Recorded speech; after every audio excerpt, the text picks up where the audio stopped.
Well, good afternoon, everyone from Cleveland, Ohio. Welcome to the second session of Inviting Biodiversity into Our Gardens, a 5-part symposium geared towards transforming green spaces into habitat worthy of supporting native species. I am Renee Baranka, the manager of Conservation Education and Outreach at Western Reserve Land Conservancy.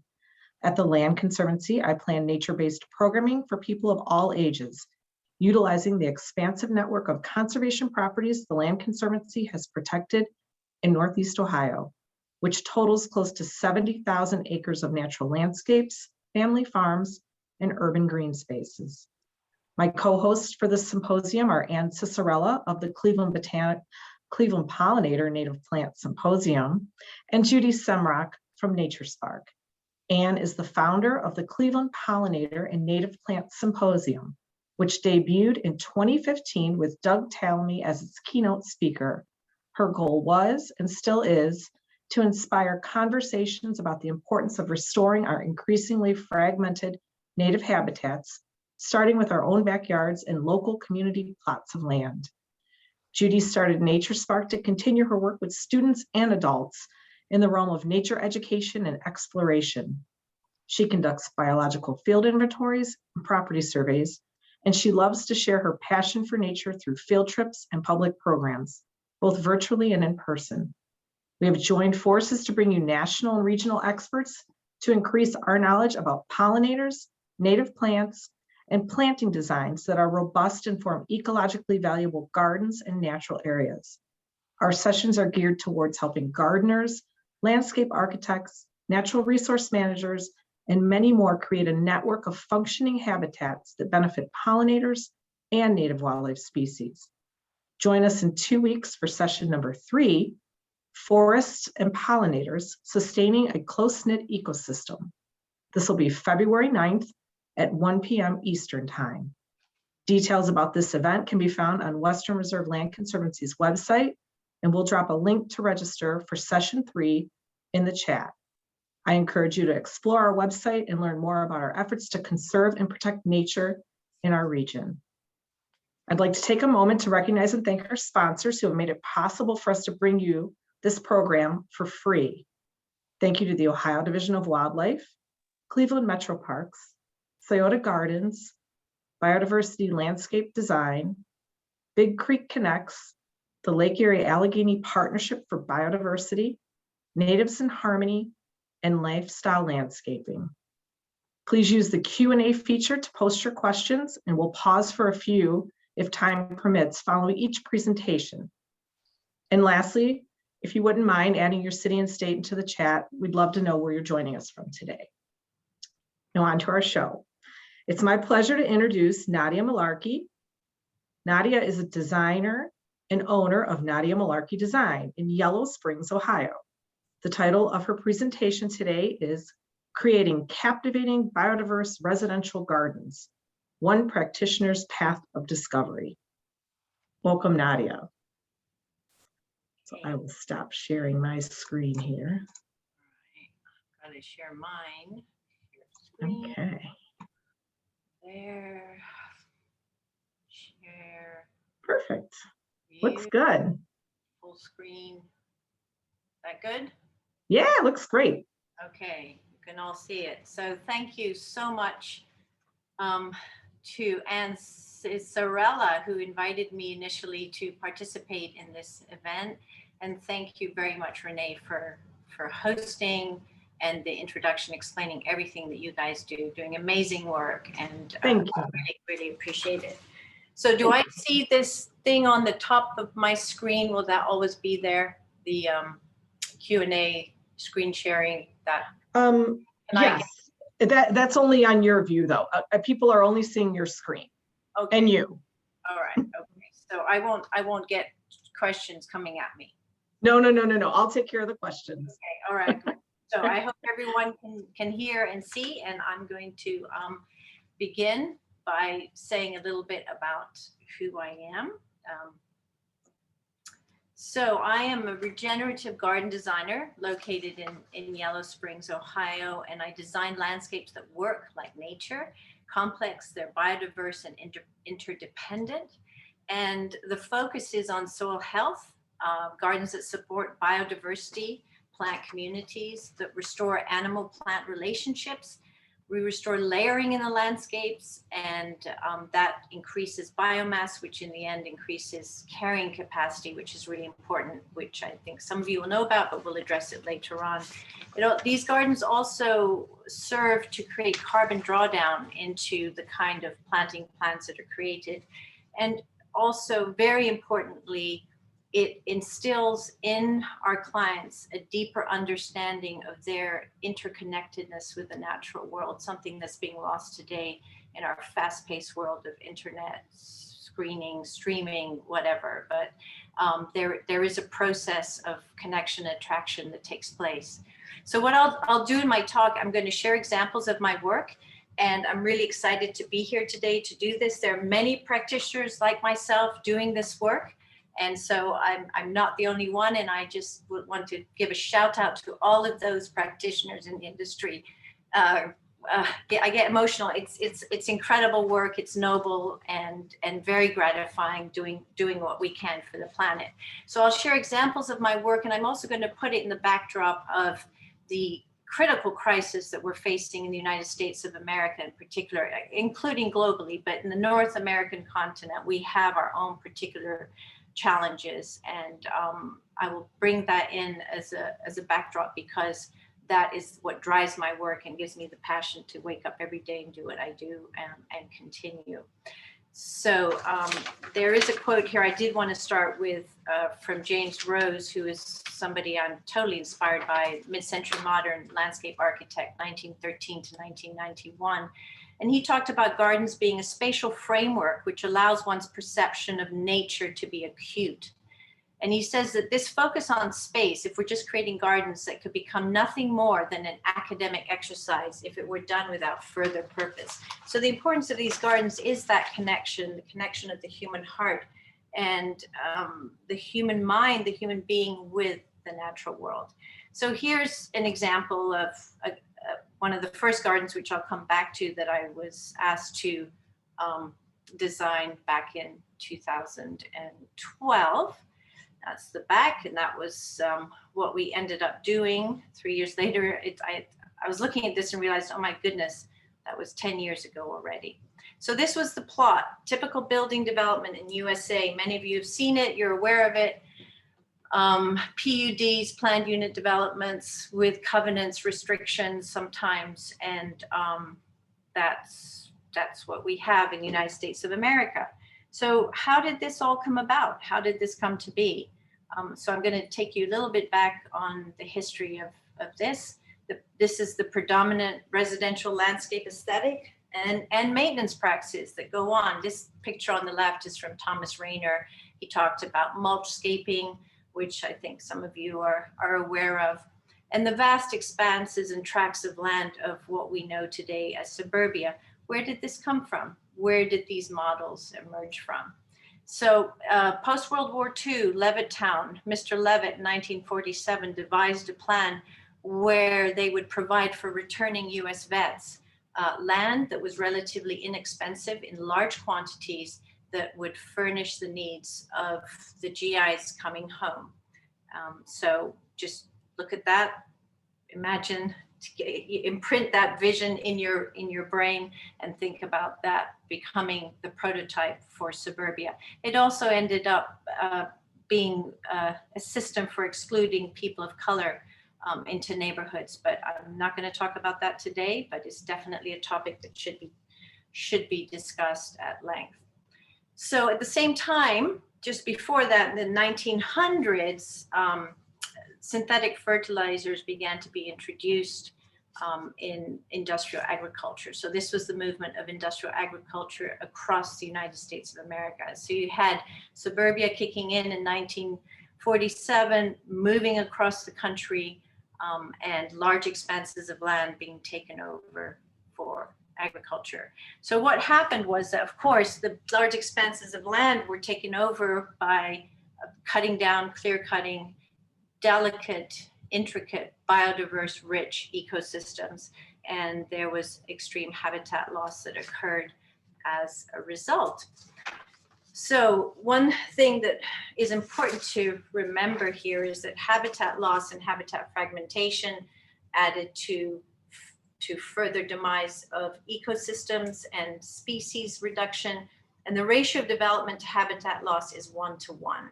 It's not 50%, it's like 1-to-1. And that was been going on for over 75 years in the United States of America. What was happening though is these rich places, ecosystems, were being replaced by lawns and by non-native exotic species that were introduced that did nothing to support wildlife. If they did, it was very minimal, but usually the norm was that the habitat, the plants that were supporting the wildlife that had co-evolved within these regions were not present. So the question to ask here is really, who is marketing the suburban aesthetic? What was creating the need for these high input pesticides and herbicides? By whom and why? So one thing to note here, which is really important, and if you haven't read this document, please do. I'm not going to go into great detail. This is just touching on the surface for the backdrop, is the document, research document called The Lawn Chemical Economy and Its Discontents by Robinson Sharp of Ohio State University in 2003. So the lawn care, the modern lawn care industry began after World War II that came hand in hand with Levittown, USA. So post World War II, the chemical companies saw a new market for their products because the demand for their products with the bombs had gone down. And so they had to make sure that they had a piece in the market. And so the surplus of all of these toxic chemicals drove the demand to create new industries, new openings where they realized they could create synthetic fertilizer, pesticides and herbicides and put them right into the hand of the homeowner. There was money to be made in the lawns of the growing post-war American suburban communities at the tune of $8.9 billion. I do want to make a disclaimer here. I have nothing against lawns. It really has to do with how much lawn do you really need and how you manage your lawns, because from an aesthetic perspective, they do provide a space that can be used to great effect in designing landscapes. But again, one has to look at the balance and the goals of what one's gardens are. So one thing that's really important to note here is that the toxic lawn chemicals and synthetic fertilizers undermine the soil food web, ecosystems, biodiversity, human health, and they contribute to the devastating effects of climate change. So when we talk about carrying capacity in a garden, in the land, there's various different trophic levels of life that have their own ecosystems within themselves. And so this is the first trophic level. So the foundation of all of our life is here, which generates from the soil. So if you don't have healthy soil and soil that does what it's supposed to do, you're going to end up with breakdown and less life being shown throughout the food web. So one thing that happened that transformed science and the awareness of the environment and ecology and soil was the introduction of the electron microscope, which was built around 1938. But the introduction of the first commercial scanning electron microscopes in 1965 opened up a new world of analysis for material scientists. And if you want to research this further, please look up the work of Elaine Ingham, who's been doing 40 years of research on this fascinating field. I mean, when I started learning about this, I was just blown away. And that was so important to understand. If you want healthy plants, you need healthy soil. And how do you get healthy soil? And one thing that Elaine Ingham said is that conventional agriculture, and that also ties in with our landscapes, our residential landscapes, is all about trying to get people to buy inorganic fertilizers, pesticides, and minerals that kill the beneficial organisms in the soil. So they are never then able to return to do the jobs that nature intended them to do. So they basically turn into, you've heard this term before, I'm sure, chemical junkies. So Rachel Carlson in 1962, wrote Silent Spring. And this woman is one of my heroes. And she was an amazing example of somebody who had so much dignity and integrity and poise, and was able to take on the whole chemical industry and raise the call that something was happening, because she no longer could hear birdsong in the spring. And it was as a result of what she did that actually established the first EPA. After she passed away in 1962, she was dying of cancer when she took on this battle. And she also was the one, with her work and research and staying the course, that was able to ban DDT use in the United States of America. I do want to quote her here. "We stand now where two roads diverge, but unlike the roads in Robert Frost's familiar poem, they are not equally fair. The road we have long been traveling is deceptively easy, a smooth superhighway on which we progress with great speed, but at its end lies disaster. The other fork on the road, the one less traveled by, offers our last, our only chance to reach a destination that assures the preservation of the earth." So Rachel Carlson was the one who coined the term the pesticide treadmill that we were on.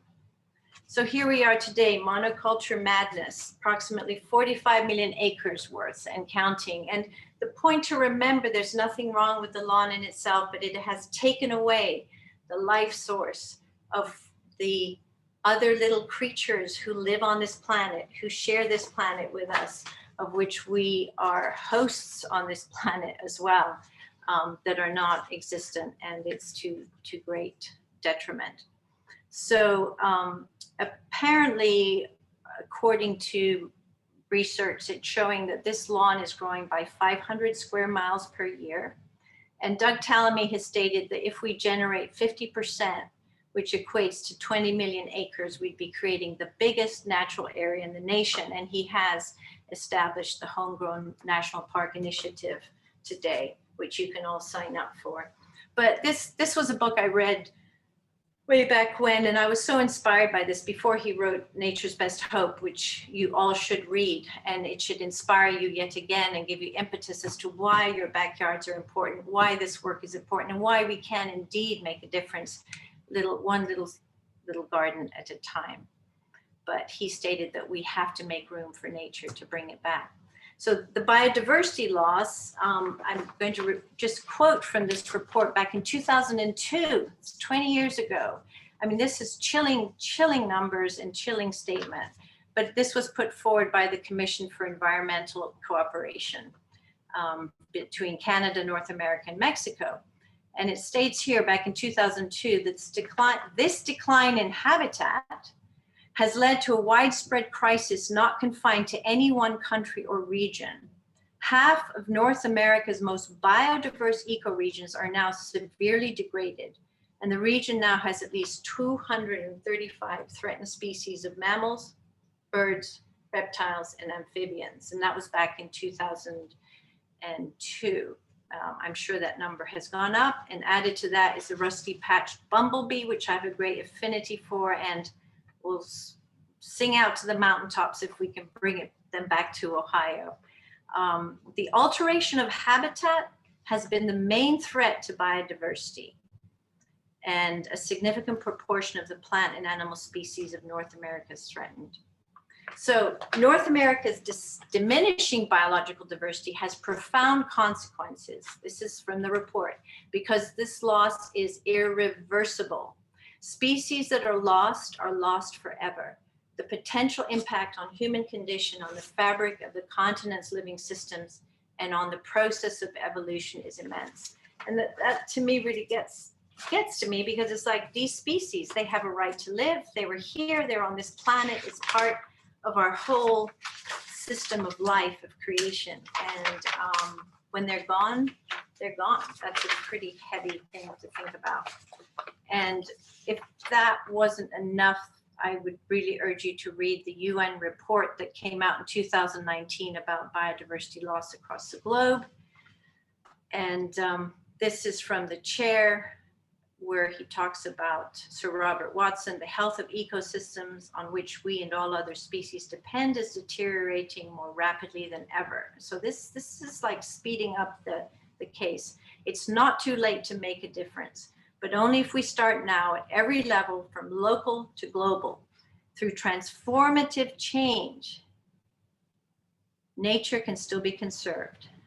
By transformative change, we mean a fundamental, system-wide reorganization across technological, economic, and social factors, including paradigms, goals, and values. That's our charge. And it's like, it's not business as usual. So ultimately, we need to recognize that while humans continue to build urban landscapes, we share these spaces with other species that have a right to be here. Just because they don't have big, loud voices doesn't mean we shouldn't be taking care of them. In fact, it's the voiceless that we need to protect in our societies.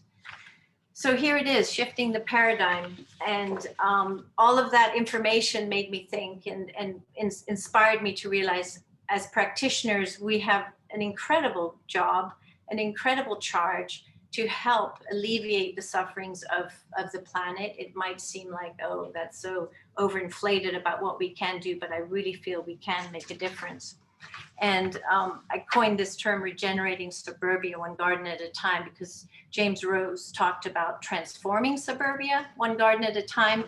And I just felt that in this day and age, regeneration not only has to do with the soil, but it's also regenerating the souls of human beings, reconnecting them to their essence, to their source.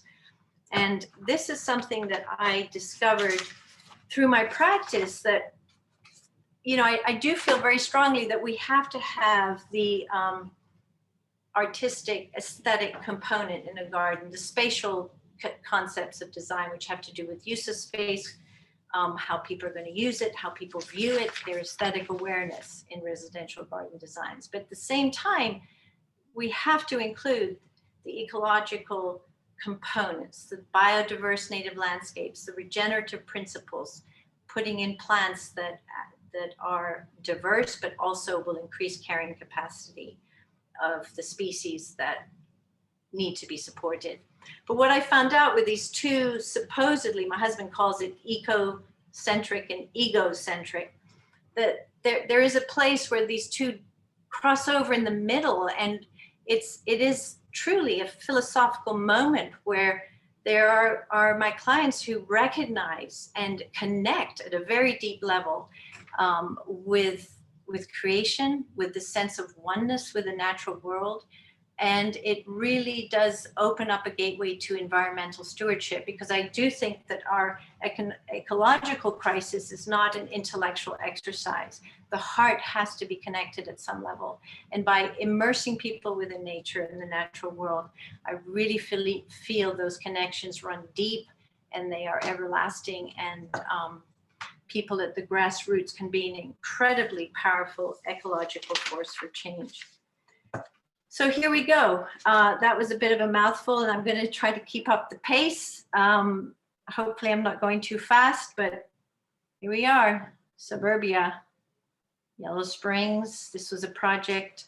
And I must say I'm truly grateful to all of my clients, because if it were not for them, I would not have been able to do any of my work or to be able to share with others the possibilities that exist and the empowerment that comes from owners, homeowners, taking these bold steps to do something a little bit different. And this was the garden where I cut my teeth on. So I'll be sharing a little bit about some of the mistakes I made or things I would do different, and how much more I've learned in the process of creating this garden. We can never know everything. There's a humility that we approach our work in, that yes, there's certain things we know through experience, through adapting, but we have to keep our minds open and know that we have to keep on learning and growing and learning from one another and supporting one another, because in the end, when we go down, we're all going down together. And when we rise up, we will all be rising up together. So here's the garden I designed, a third of an acre, 4 distinctive areas. I put this in as a joke, the token lawn, because most of the time they have token trees in these PUD landscapes. I mean, the requirements for this landscape was lawn, 3 trees, and foundation plantings. That was it. So we basically turned it on its head and created a place that really resonated with what my client's demands were for her garden. Since then, this house has been sold, but I was really gratified to hear that the person who bought the house because of the garden that existed in this space. So the client had read Doug Tallamy and was really inspired to do something different. So this is in Suburbia. This is the back garden where there's an alleyway where people do walk through and see the space. This is just 2 years after it was installed. We used rainwater harvesting. So some of the practices I'm going to show you here are things that would be considered ways to regenerate a landscape and not rely heavily on resources, outside resources coming in. And so to support the early days of watering and installing so many native plants, we harvested rainwater and used that for the early days of irrigation. By the way, that cistern's made in Northern Ohio. So here we started with depleted soil with 2.05% organic matter, which is not at all unusual. Soil structure was destroyed. This looks pretty pathetic. That's after a rain. I think many of you have seen this. Compaction, impervious hardpan. It's the starting ground. It was one of my farmer friends told me, he goes, Nadia, it's only up from here. So you can't get much worse than that. And this is what we did to begin. The beginnings of soil regeneration was to bust up that hardpan. And this is a subsoiler, which actually goes down about 18 inches into the soil and rips the soil and creates these vibrations, which opens up fissures. And it's a quick start way to get rid of the hardpan. And what was, this is a very dear farmer friend of mine of Flying Mouse Farms in Yellow Springs, Ohio. And he showed up with his tractor and the soil ripper, and we basically busted up the hardpan in all the areas where we were going to be planting. After a rain, we had no more standing water, as it was shown in the prior slide. So this was what we did, was bring in organic compost. And today I wouldn't do that. I wouldn't do it so heavily. I might put it around the tree area, but not in the beds, because our native plants are basically thrive on, as they say, mean and lean soil. And so that was something I learned from the process as I started to study more, that I would have done that just for the tree area. But here you can see, I'm sure many of you have seen this picture before, but I love this because people don't realize, they don't think about what's going on underground. So these plants have the capacity to do some of that breaking up of the hardpan, but because we were in a residential area where people were going to be watching and seeing and observing, we couldn't wait for the amount of ecological time it would take for these plants to start to thrive and bust through that hardpan. And so as a result, we did some quick starting with adding the compost and getting the soil microbes going. But if you look at the turf grass here, that's the root system of turf grass. So when you're looking at carbon sequestration in terms of absorption of carbon in the environment, we're going down 14 feet here, 15 with Liatris cylindrosea. And one thing would be really great is to have a similar flyer like this that would actually showcase all of the pollinators and plants that can feed off of these plants. So here's the garden. It was created 3 terraces with a strong framework dynamic color shifting plantings, and lots of forageable pollinators. So basically we bookended with the Hamamelis vernalis coming out in end of February, beginning of March, to Hamamelis virginiana ending in November. So all the way from March till November, we had sequences of bloom to support pollinators and also birds that would then feed off of the caterpillars and the whole cycle of life. Now, this is the piece that is to do with structure and aesthetic framework. I really feel it's important to have what the professor at Michigan, Joan Nassauer, refers to as cues to care, that for some humans to relate to native plants, they have to have a sense that somebody's taking care of it, that it's not just too wild and messy. And so these are components that I really think help promote this new paradigm of native plantings within suburbia. In terms of the percentage, we had, let's see, I had the total count. We were always being mindful, and as I've carried on other projects in terms of keeping up the percentage of carrying load so that we have at least 70% of native plants in relationship to exotics that might be introduced, and nativars as well. So these are the different spaces that were created in this garden, a place of refuge.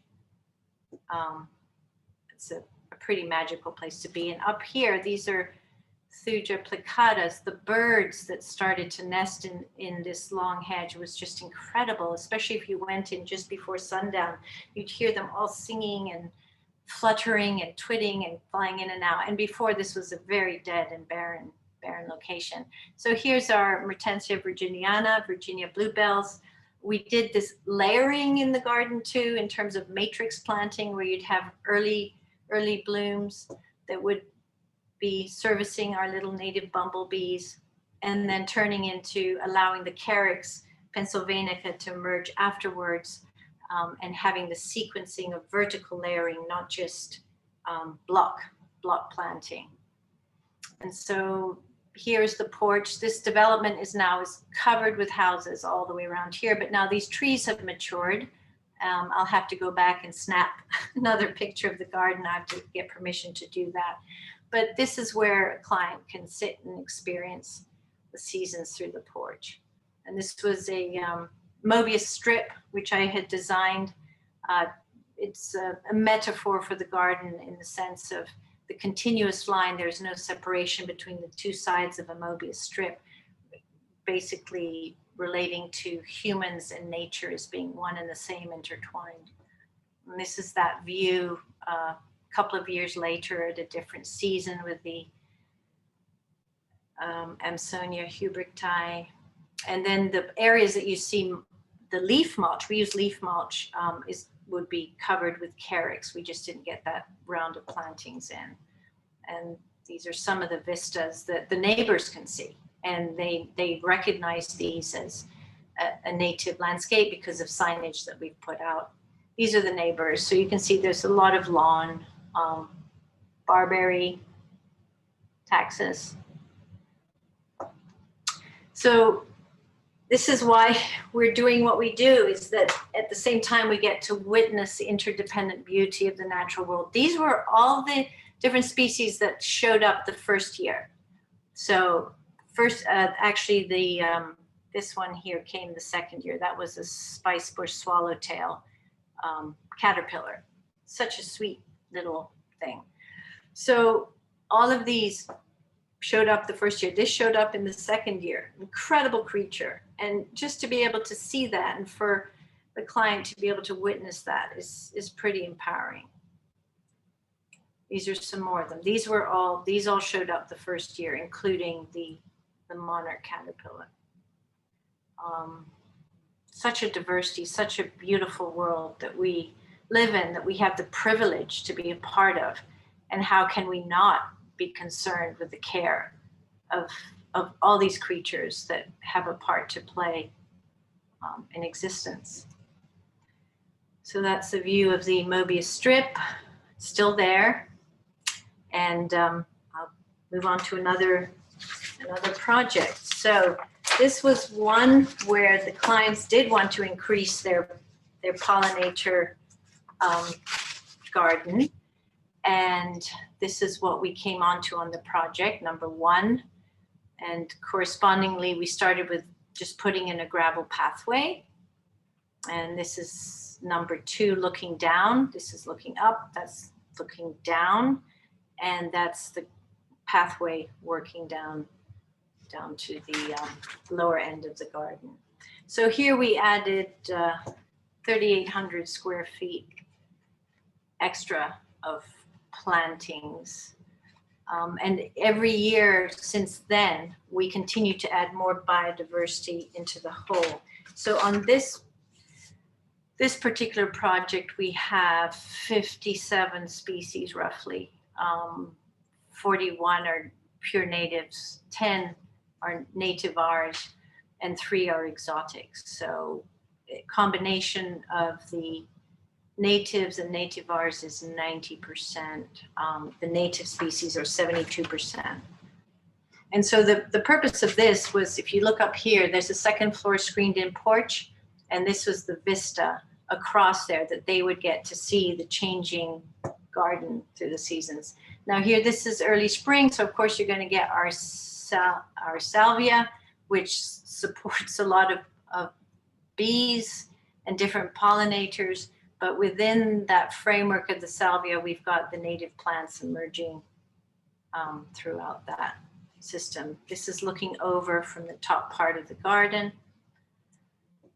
This is looking down the path. If you see that telescopic tripod, that is what we inserted for the first 2 years of nurturing this garden with an oscillating sprinkler so that we would emulate rainfall, and it would go on in the morning around 5 or 6. And slowly we wean the gardens off of this support of water. That's the vista looking up. Behind the Japanese maple, which was already on the property, if you look at this tree, that is one of the most spectacular sycamores I've ever seen. Many times when I'm working there, I just go stand under it and look up, and it's just breathtaking. It's really a privilege to be able to work in these gardens. And that's vista in July with you saw the salvia in the beginning popping up, and then these other plants, the Agastache funiculum, and you can see the Amsonia huberti with its beautiful lime green foliage, the Echinacea, and this is Pycnanthemum muticum. So these are just vistas of this particular garden. And the clients, that's their porch right there. I just love the juxtaposition of the artistry of our native species. This is milkweed, a weed that was designated as being a pest and was being sprayed on highways with pesticides. But it is one of the most fragrant native flowers that you can imagine. Just so beautiful, and its dynamic foliage I just thought was a wonderful juxtaposition to this big roof line. When you put architecture and light with the structure of plants, it makes for some wonderful moments of contemplation and reflection. This is it in the fall. And even though we do have exotic species in here, all the species right now that are having a wow factor are all straight native species with the diversity of color, texture, form. It's like, what's not to celebrate when you see a garden like that? So now we'll move into oakwood. And I'm sorry I'm going so quickly, but there's quite a lot of material beforehand that I just needed to share. But here, this garden that's looking towards the west, and as you can see, that's what they had, was a lawn mowing company, and that is looking towards the east. So it's a back slope that had a 10-foot drop, and they wanted it to be a functional space for them to have to eat. And here, I'll show you now. Okay, so the slope we were looking at, you were looking towards the west that way, and that was toward the east. This is the area that became a functional space for them to use as a family. The outdoor dining area, there were steps, and then the outdoor lounge area. And what we did here was basically regenerate, how many? I think 6,000 square foot of lawn into biodiverse, 6,000 square foot of lawn between here and here, which is a woodland garden down the side, if you can see my cursor. So the reason that I use Corten steel as the wall, well, for various reasons, but one was we needed something that didn't take a huge profile because they didn't have too much space here with that steep slope, that was also had very strong capacity to withstand the pressures that were going to be created with the soil pushing against the steel. Plus, Eero Saarinen, who is a mid-century modern architect, designed the John Deere World Headquarters in Moline in 1964, and that was the first time that Corten steel was used as an architectural application on a building. And so I thought, well, to tie in with this mid-century modern house, we would use a material that would have been used at the time and just have this resonance with the architecture and the home. So in this garden, you can see that's looking down the other way. That's the kitchen steps. So this was the dining area. I also designed a wood panel that duplicated the brick on the building. And you can see we started to plant the landscape. We used core rolls and core netting to hold the slope down until the plant's established. Here's the messy part of construction, but very, very exciting. This was it in, I think, May, afterwards. So you can see they're enclosed by their plantings. This, by the way, is Heuchera richardsoni, which is an incredible coral bell, and we've increased those in the landscape. We slowly add, we tweak, we fine tune these gardens to try to increase, again, the carrying capacity, bring in more natives, and increase support of wildlife. So here it is in the afternoon. You can see this is August, I believe, late August, because the Spirabolus are starting to bloom. Just the shadows, the light. So the human experience in being connected to nature like this and seeing the subtleties of the changes of time, I really feel impacts people, and especially when they see all of the life that starts to visit and attend to their gardens. Just creating a sense of place and a sense of pride of this is their home and what they're supporting. Lovely dinners out there. I'd like to sit there and have dinner one day. And there's the Butalua curtipendula up here. So beautiful. And there's the Spirabolus heterolapis. This is the sumacs. A lot of different plants here. And in the winter, we leave all of the plantings up because that allows protection for little creatures, and also adds to a much more beautiful and interesting landscape where everything's just cut back, and even the tufts of snow that are sitting on the echinacea. So here, this is the last project I'm going to share. This was, I love this one because it's a very small, relatively small project, a modest house in the middle of a cul-de-sac, at the end of a cul-de-sac. And this is what we started with. I called it boulders and buxus, and there was tons of thistles in the front yard, and a prior landscaping company had gone and sprayed the whole thing with glyphosate to the chagrin of the neighbors, and the thistles still came back. So they wanted a place that was welcoming, that would support wildlife, that was beautiful, and that was different than what they had. So this is what we created right in the front of their garden. And this garden actually has about 77% natives and a small percent of exotics, and we keep adding to the mix too. Oops, what was that? Okay, that was this summer in July. And these are gabions, which are the boulders, and that's what we did with the I'll show you this, these stones. We wanted to repurpose them. In fact, the client asked for a creative way to use them again so they wouldn't go to waste.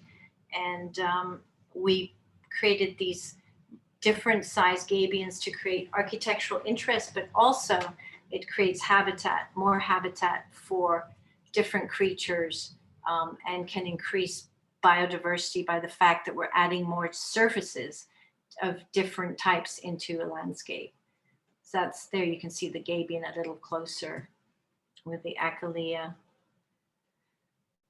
And that's it. You can see the car. I like this picture because the car is parked right there. So that's where the street is. And this goes right up to the street. And by the way, we do have, we did rewrite our ordinance in Yellow Springs in our village to accommodate managed natural landscapes. So if anyone wants to see a copy of what we've done, I'll be happy to share that, because that's public knowledge, and it could be a model for other communities to do the same, to bring about change and allow managed natural landscapes to exist.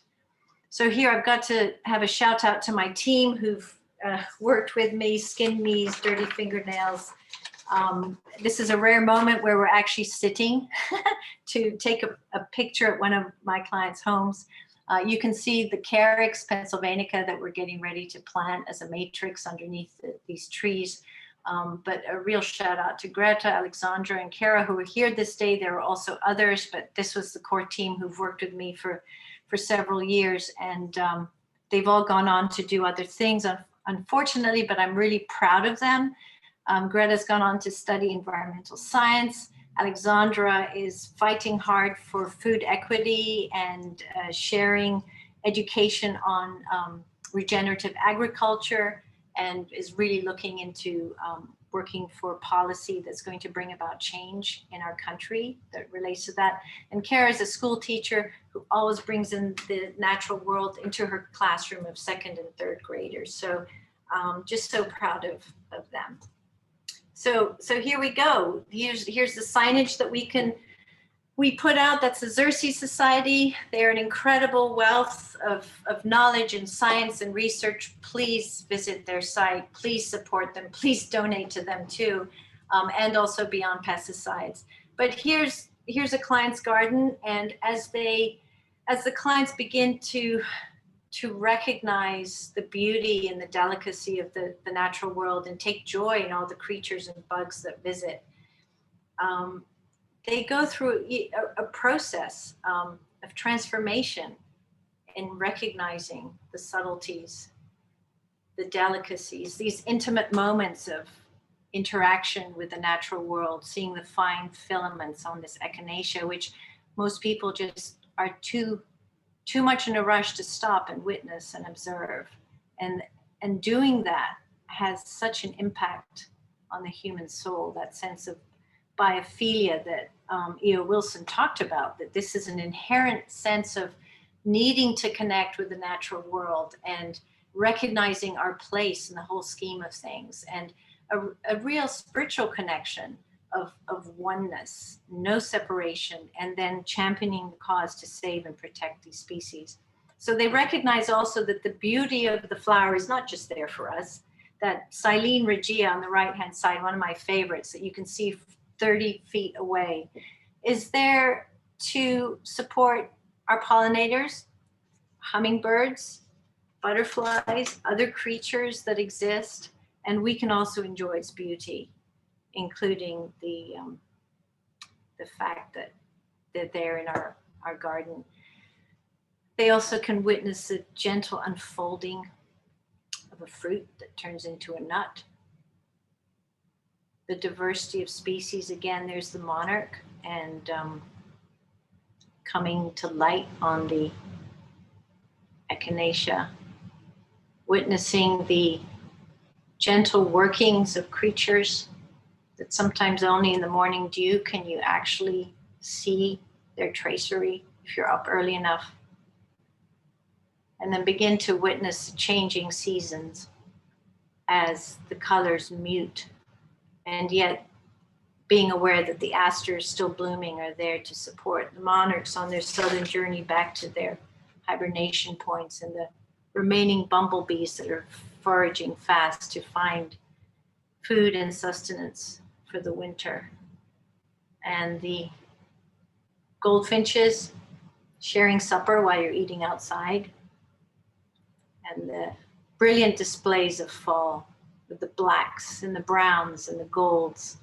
It's just magical world we live in. It's just incredible. We're so fortunate. And they understand also the importance of leaving litter, soft landings as they call it, under the trees to support wildlife, and nesting grounds for caterpillars, for the future butterflies and moths, and to understand the transitions and seasons that there's change, there's life, there's death, and there's always the promise of tomorrow. And being intricately connected with that awareness. As we transition through winter, we leave all of these gardens standing. And they're there for nature, for hiding places, and we can also appreciate the structure, the architecture, the texture, a quieter time to reflect, and also listen to the sounds of winter. And then late winter, early spring, the cycle just begins again. That's Hamamelis vernalis that smells so sweet. And so through this process of gardening, all of us can begin to recognize and realize the delicate web of life of which we all are a part. There's no separation, and everything what one person does is going to impact another. What we do in our backyards is going to have an impact. It can make a difference. And if we all work together, we can be an extremely strong web. And through this process, hopefully always remember the wonder and the joy of that sense of biophilia that is innate. And we need to protect and preserve for all of us, for future generations, for future life, and this planet. Thank you. Thank you, Nadia.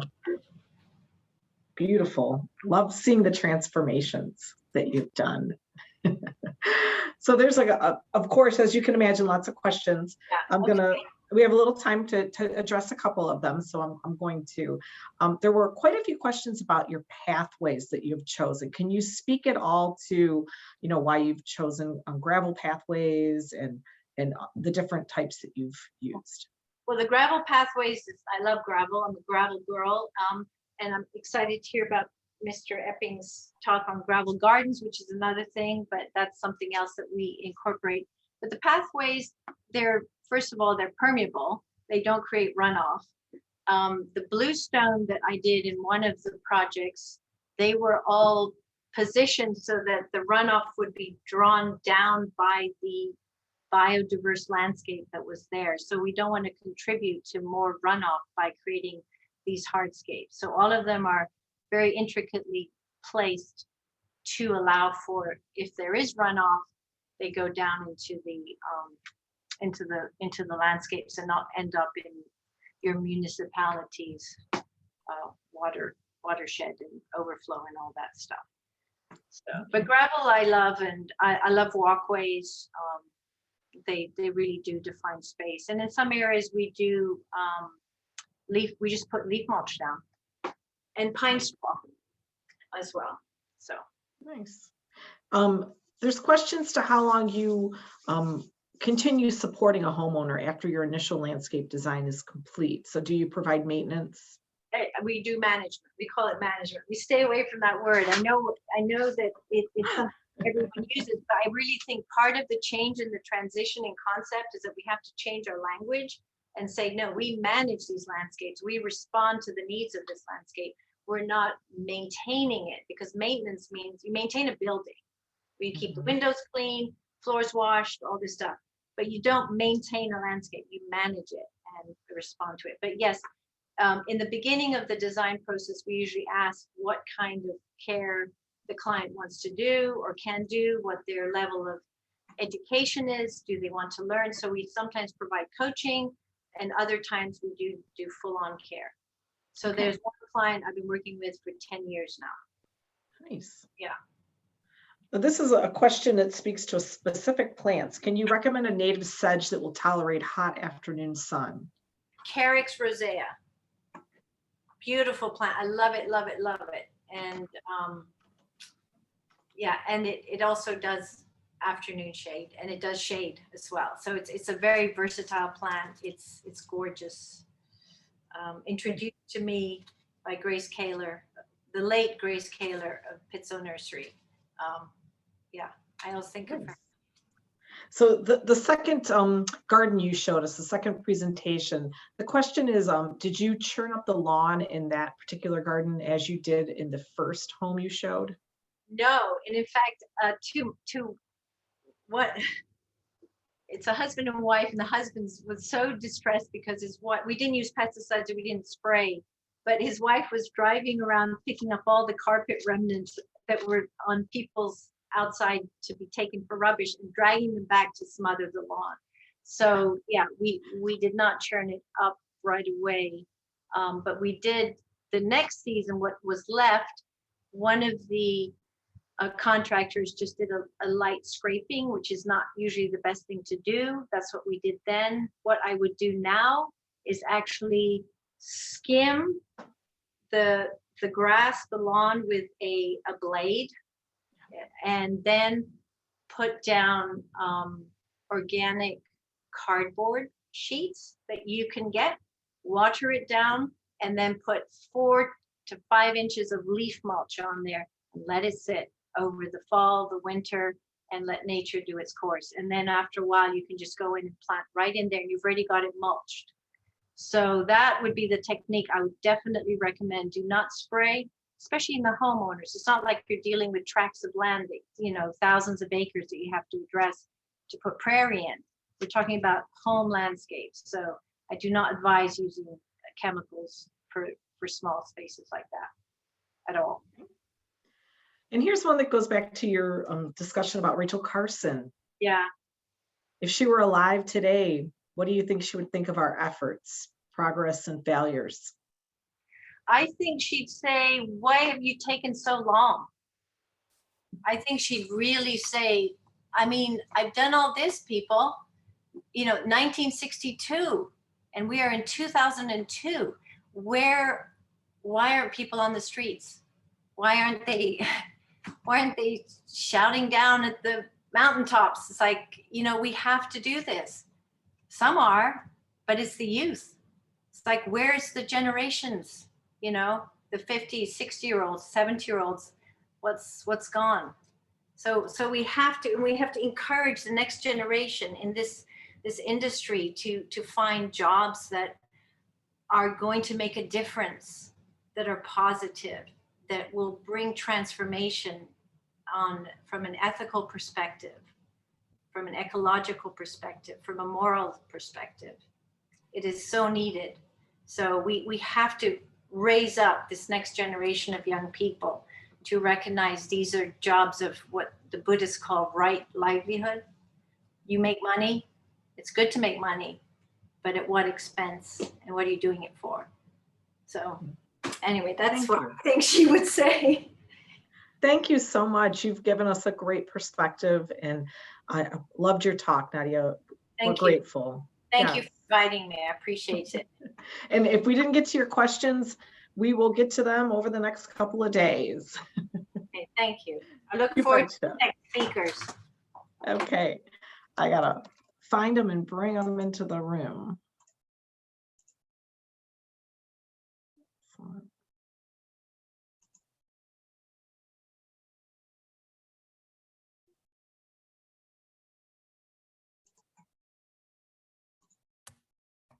Hi, Jeff. Hi, how are you? I'm good. How are you? Good, good, good. Cold, but good otherwise. No kidding. Well, anyway, we'll get started with our show here. It's 2:00 Eastern time. We have Jeff Epping. He's the director of horticulture from the Olbrich Botanic Gardens in Madison, Wisconsin. And he's going to be presenting today on gravel gardening, a sustainable solution. And you had provided us, Jeff, with a handout prior to the talk. So I'm going to drop that in the chat for everyone, and I'll drop it again in the chat too. So as you're at the end of your presentation. Okay. So you can take it away. You should be able to share your screen, if all goes well. I'm working on it. Let's see here. And we'll go to that view.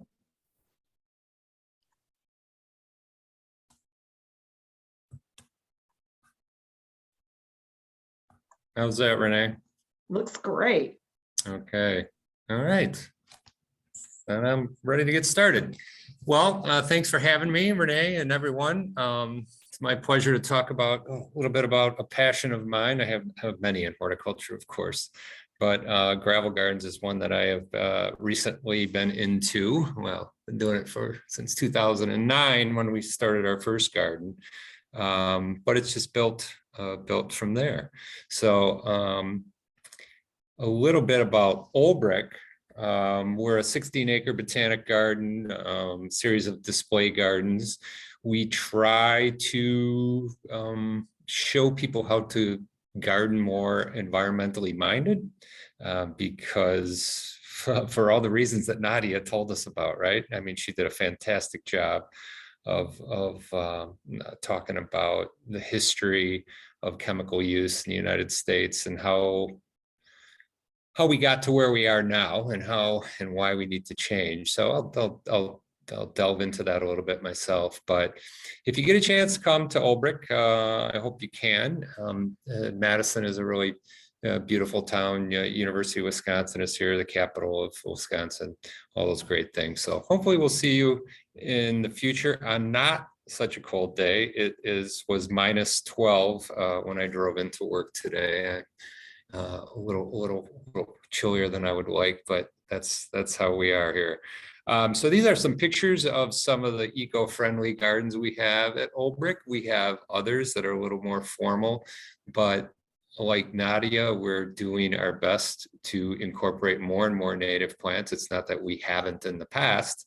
It's just now we are putting a greater emphasis on it and creating beautiful gardens. And I'm not saying that we don't have non-natives here. We do, but we use them to complement the natives and get people excited about gardening, because one of the things that we really need to do is to get more people to garden. And so, making gardens beautiful, I think, is a big part of that. People aren't going to glob on to something that they don't think is worth the time and effort to have in their gardens. And Nadia mentioned Doug Tallamy. He's the man, if you ask me. I mean, he has really influenced what we do here. I've had the pleasure of speaking with Doug on several occasions over the years, and every time I hear him speak, I just get more and more excited about what he's doing and gives us more purpose in what we're doing as gardeners, or what we should be doing. And so since Nadia went into such great detail about all of the wonderful things and why we need to do this, I'm not going to spend a lot of time doing that myself. But Nature's Best Hope should be a must read for all of you, every gardener. In fact, outside of Olbrich, I have a design business, consulting business, and it's small because I'm working here most of the time, but all the clients now that I work with, I give them a copy of Nature's Best Hope, and before we really get going on anything, and I tell them to read it. And if they don't feel like it's something that they want to delve into and create a landscape in this way, in the sort of the homegrown national park way, then maybe I'm not the guy for you. And sometimes they say, yeah, okay, we'll look for somebody else. And when that first happened, I felt like, what am I doing? But you know what? I think it's wise to be on the same page. Otherwise, we're just going to be button heads the whole project. And as much as I tried to convince them that this might be the way, I'd rather work with somebody who I know will want to create a very nature-friendly landscapes. So Nadia had some images not too dissimilar from what I'm showing you here. Google perfect lawn, and this is what comes up. And this, to me, is what we need to get rid of in a big way. Not that we can't have small parcels here and there. And Doug even says, we can have small spaces, but we have so much lawn in this country, it's ridiculous. And looking at these numbers is frightening. Looking at suburbia and all you see is grass everywhere is just, it's something we need to get over. And it's a great opportunity to create more sustainable gardens. And that's what we're all doing. I shouldn't say all, many of us are doing it. Nadia mentioned, how satisfying it is and how many great people are doing this around the country now. And I'll mention a number of those as we go through the talk as well, who have inspired me and do very similar work to what Nadia talked about and is doing with her business. And so this is a home just a block from me. And this is too many of our landscapes. If you look at that, I don't know that there's a native plant. Maybe the street tree is a green ash, which probably doesn't even exist anymore because of emerald ash borer, but everything else is non-native. It's a lawn. It's not that much better than a parking lot if you're a creature that needs to live in this world. So lots and lots of opportunities. One alternative, or what we're doing a lot of here at Olbrich, myself and Avery Princhinsky, one of our horticulturists, we've worked to I should have a before shot because this was lawn. It was a big lawn space, and we converted this over to a meadow. So that's, we're doing a lot of things besides gravel gardens here. So come on, take a visit and get excited about what the possibilities are and possibilities of using native plants to create beautiful landscapes. But getting into gravel gardening, I just wanted to touch on sort of the inspirations that got me excited about this concept of gardening, the system of gardening, if you will. Beth Chatto, famous English gardener, whose garden is in the southwest portion of England. And, I've been to England probably 5-6 times. And before I went the first time, I just thought that all of England was dripping wet, and you're wearing your wellies and you have your umbrella and you just, that's how everybody gardens. But that's not true for Beth. She's in the southwest portion, which gets less rain than we do here in the Midwest and in Madison for sure. And so she has 2 very different gardens there, one called the damp garden, which is very wet and has a beautiful pond and such. And then she has the dry garden, which is a picture here of that garden. And it was an old car park, pea gravel car park or parking lot, and she converted this over. So when I saw that, I was like, wow, that is cool. And this is a garden that, once established, doesn't require additional irrigation. And water is a very precious resource that we all need to use more wisely. Cassian Schmidt in northern Germany. This is a garden that's on my list to see. In fact, if all goes well with the pandemic, we'll be visiting this coming fall. We're taking a trip there. So if anybody's interested, I think there's a few more spots. You could come with us. But Hermanshof is a fantastic garden. Cassian as well as myself and others are creating gardens that are more environmentally sound. And like I said, I haven't been there. So these pictures are actually taken from Herman Chopp's website. And when I looked at them the first time, I was like, what the heck? It's all native prairie plants in these pictures. And so this is the gravel gardens there. And so I have been lucky enough to hear Cassian speak a few times and sit down with at lunch with him and pick his brain a little bit about what he's doing.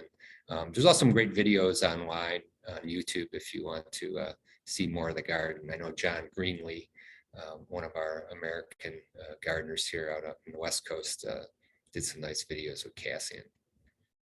But more, the guy who really connected me first was Roy Diblick. And Roy is a local plantsman.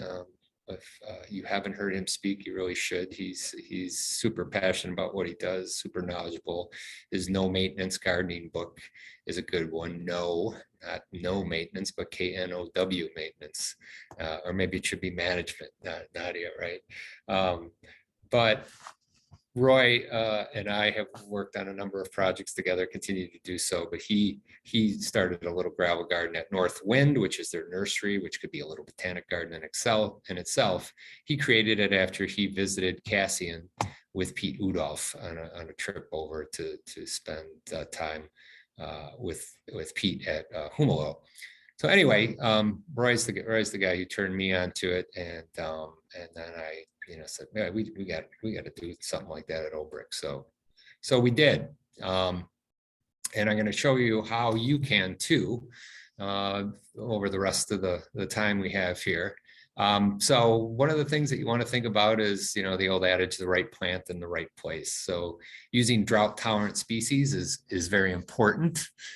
Because when we create these gardens, we want a resilient garden. We want a garden that's going to thrive on what we give it in the beginning. So in a gravel garden, we don't want to water after they're established, and we want them to live on what Mother Nature provides, falling from the sky.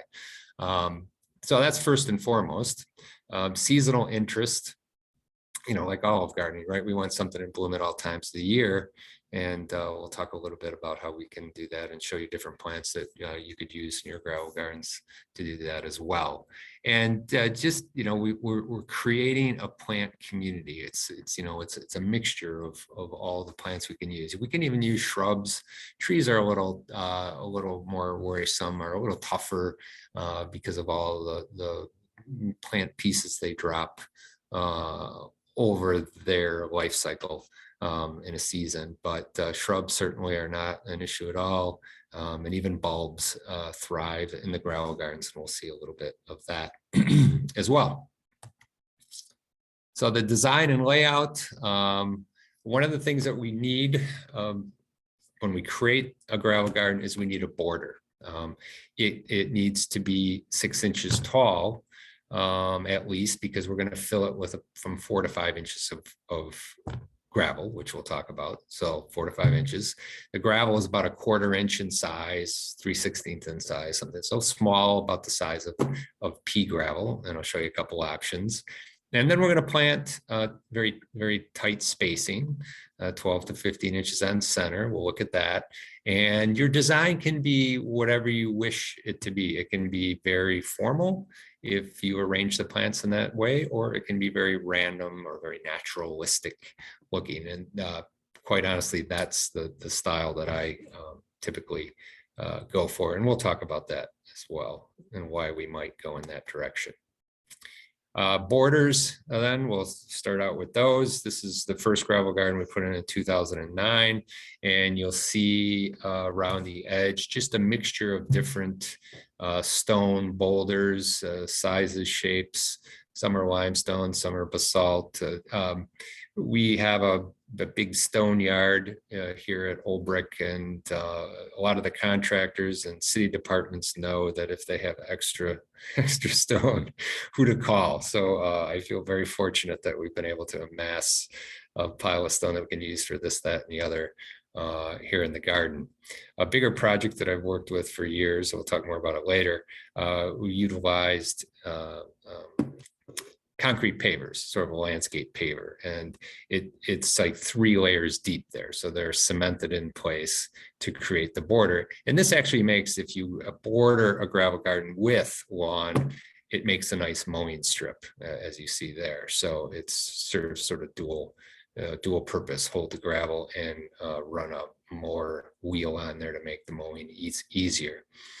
You may have a big existing stone wall, retaining wall of some sort, or a sidewalk, as you see here, or a foundation of the building. All of that obviously works to create your edge.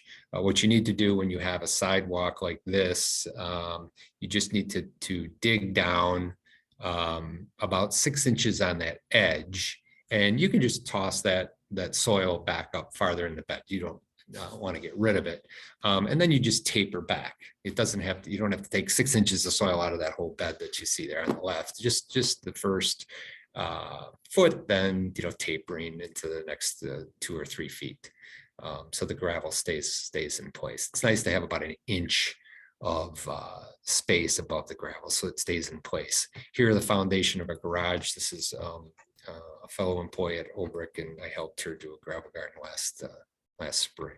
We'll see a couple more pictures of that later. Site preparation, Nadia mentioned sort of getting away from the use of lots of compost in the preparation of soils. That's what I found as well. We just use the existing soil. We either strip off the grass or use glyphosate or whatever method you might want to use. That's up to you. But get rid of everything that was in there, and start from there. And obviously finely grade it, and then we bring in the gravel. So you see here, this gravel is a quartzite chip, and it is something that's locally available to you or to us, and you will need to find something that's locally available to you in about a 1/4 inch size. And it can be angular like the gravel here. I prefer this type of gravel because it tends to stay in place fairly well, whereas pea gravel works too, and I'll show you a little bit of that. But the pea gravel has a tendency to move around a little bit more, a little harder to walk on if you use it as a pathway, which we often do within the gravel garden. One of the things you want to do is throw in some stakes. They don't have to be anything fancy.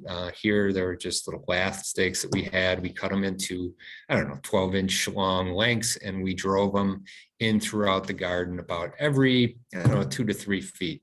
You really can't have too many. What does that, and then mark them at the 4-inch level and the 5-inch level. And what that does is it assures when you spread the gravel that you have a consistent depth. If you don't do that, you'd think it wouldn't be that hard, but it actually came back to haunt us one time when the guys forgot or decided it wasn't necessary to do it. And once we went to plant, we had gravel 8 inches in some areas and 2 inches in others. And believe me, when you're all set to plant and you have to deal with that, it's maddening. So just something small, easy to do, cheap. After all the gravel's in place, you gently pull these out so you don't mix that soil back in with the gravel. The gravel, there's a little picture up at the top of marbles. Basically, the gravel is doing a job for us. It is becoming a weed barrier to protect us against germinating weed seeds. Basically, the gravel is like marbles in a jar. You'll never compact them. They'll always come apart. You'll always have the airspace in between them. And that's what's important, because for a weed seed to drop on top of the gravel, germinate, send the radical all the way down into the soil below, and then become established, that's a big task. And it does happen from time to time. We'll talk about that, but for the most part, it doesn't. And that's what makes the system maintenance friendly, never maintenance free or management free, right? There's nothing in life that's that way. But the amount of time that you will save is incredible. Here, one of the first gravel gardens I did at Epic Systems, which we'll see again in the future, we use pea gravel because it basically does the same thing. I like the color. This is called Merrimack. It's a mixture of different tones of brown and tan and gray. It's quite nice. So in your local area, when you look for a gravel, the most important thing besides the size is to make sure that it is a very hard stone that won't break down over time. So we would never use like a sandstone or a limestone here in our part of the world because they break down over time and it would turn almost into more of a sandy consistency. If that happens, then forget about the whole weed resistance of the gravel. It'll become more like a soil and it'll be, it'll be a nightmare to maintain. So an igneous rock, or a hard metamorphic rock. I'm no geologist, but I know who to ask, and I'm sure you can do the same. Most quarries are able to tell you all those little things. So we said when we lay these things out, we put them close together, about 12 to 15-inch spacings. We might put something a little farther apart, say if it's like a Baptisia, which gets really large, or maybe like big blue stem or something like that. But even then, I would rather go close in the beginning because so after everything's planted and you go to establish, you have to water. Here we're creating a drought tolerant garden, but we're going to have to water a lot in the first, few weeks to a month. And so once all those plants get established, they do really well. But if our plants are too far apart, or we lose a plant to the disease or an insect or vole or something, we'll have to plug a plant back in place. And to get a new plant established in an old planting is a lot more work than just planting a lot of plants up front. If some of the plants in the system, like this, that are planted close together, die if they get shaded out from the surrounding plants, say, oh well, big deal. The plant next to it is the one shaded out, and it'll be around. Now, if you have a tight budget, then you might vary from that a little bit. It all depends, but oftentimes we're planting large spaces. We're planting thousands of plants, and maintenance is always the biggest, or I should say the labor is always the biggest cost. So if we can just bang that out in the beginning and reduce the labor in the future, that's great. So you see here, we're using, I'll go back, I'm sorry. We're using, I like to use about 3.5-inch, 4-inch size pots. The plants, they're usually 15 or 18 per flat. You can even go down to about a 2.5-inch pot, which is around 32 plants per pot. I don't like doing anything bigger than that. One, they're more costly. And two, they're a pain. If we have to put a gallon-sized plant in 4 to 5 inches of gravel, we're basically, like having to reduce the root ball on the plant, and that's just takes time, and you're paying a lot for a gallon versus a smaller plant. So we only do that when we have to, because certain plants you just can't get small plugs, or at least it's hard to. So this is what a gang of planters looks like here at Olbrich. We have lots of volunteers.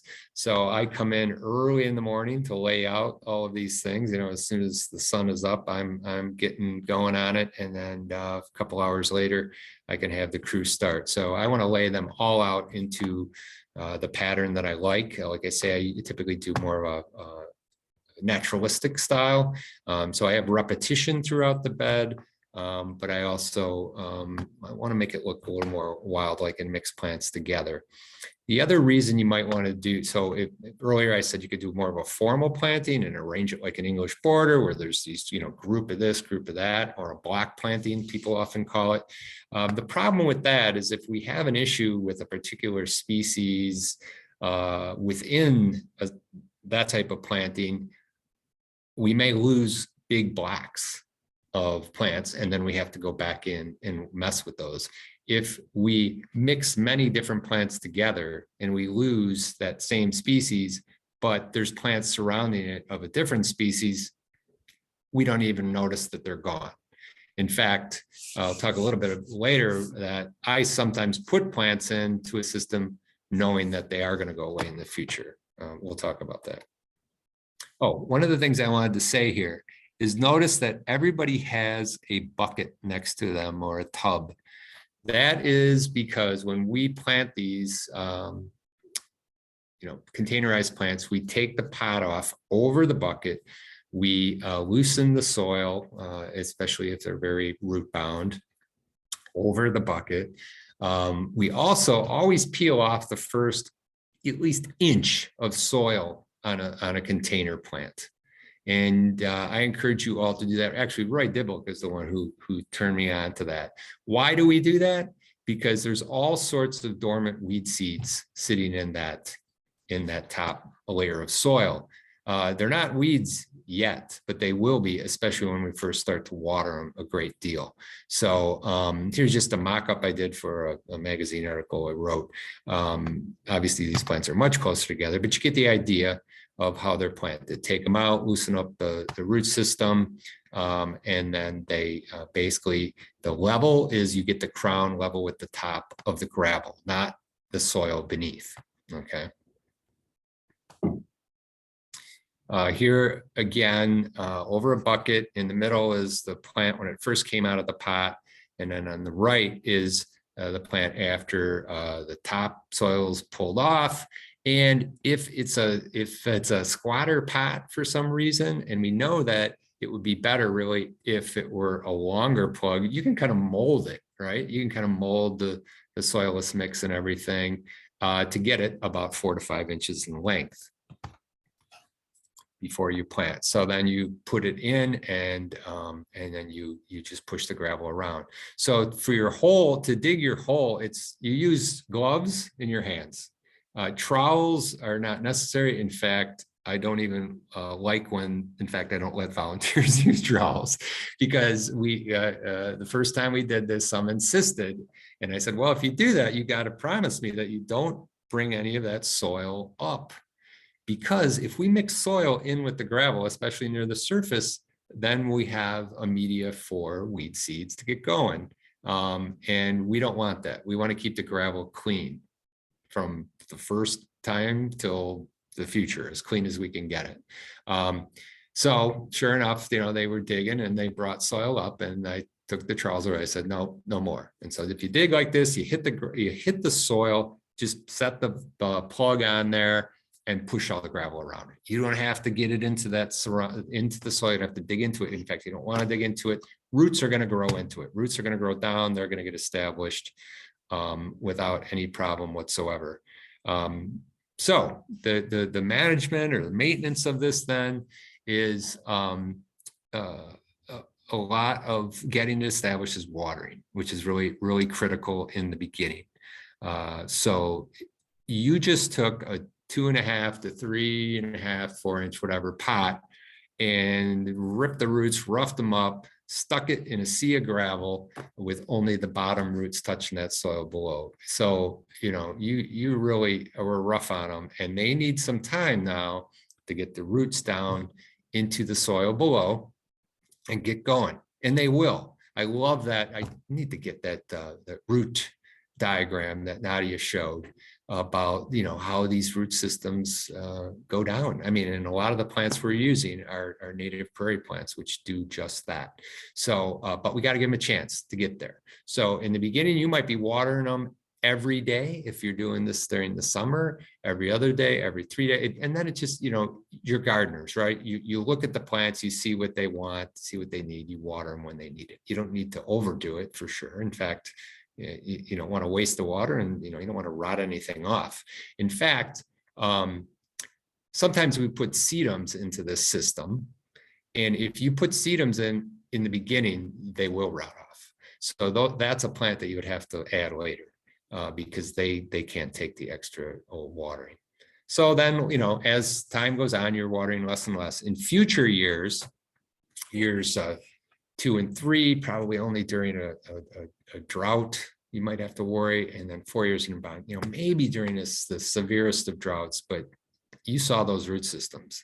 And if you select the plants that you should, they won't need it in the future. Our prairies don't require it, and so this shouldn't either.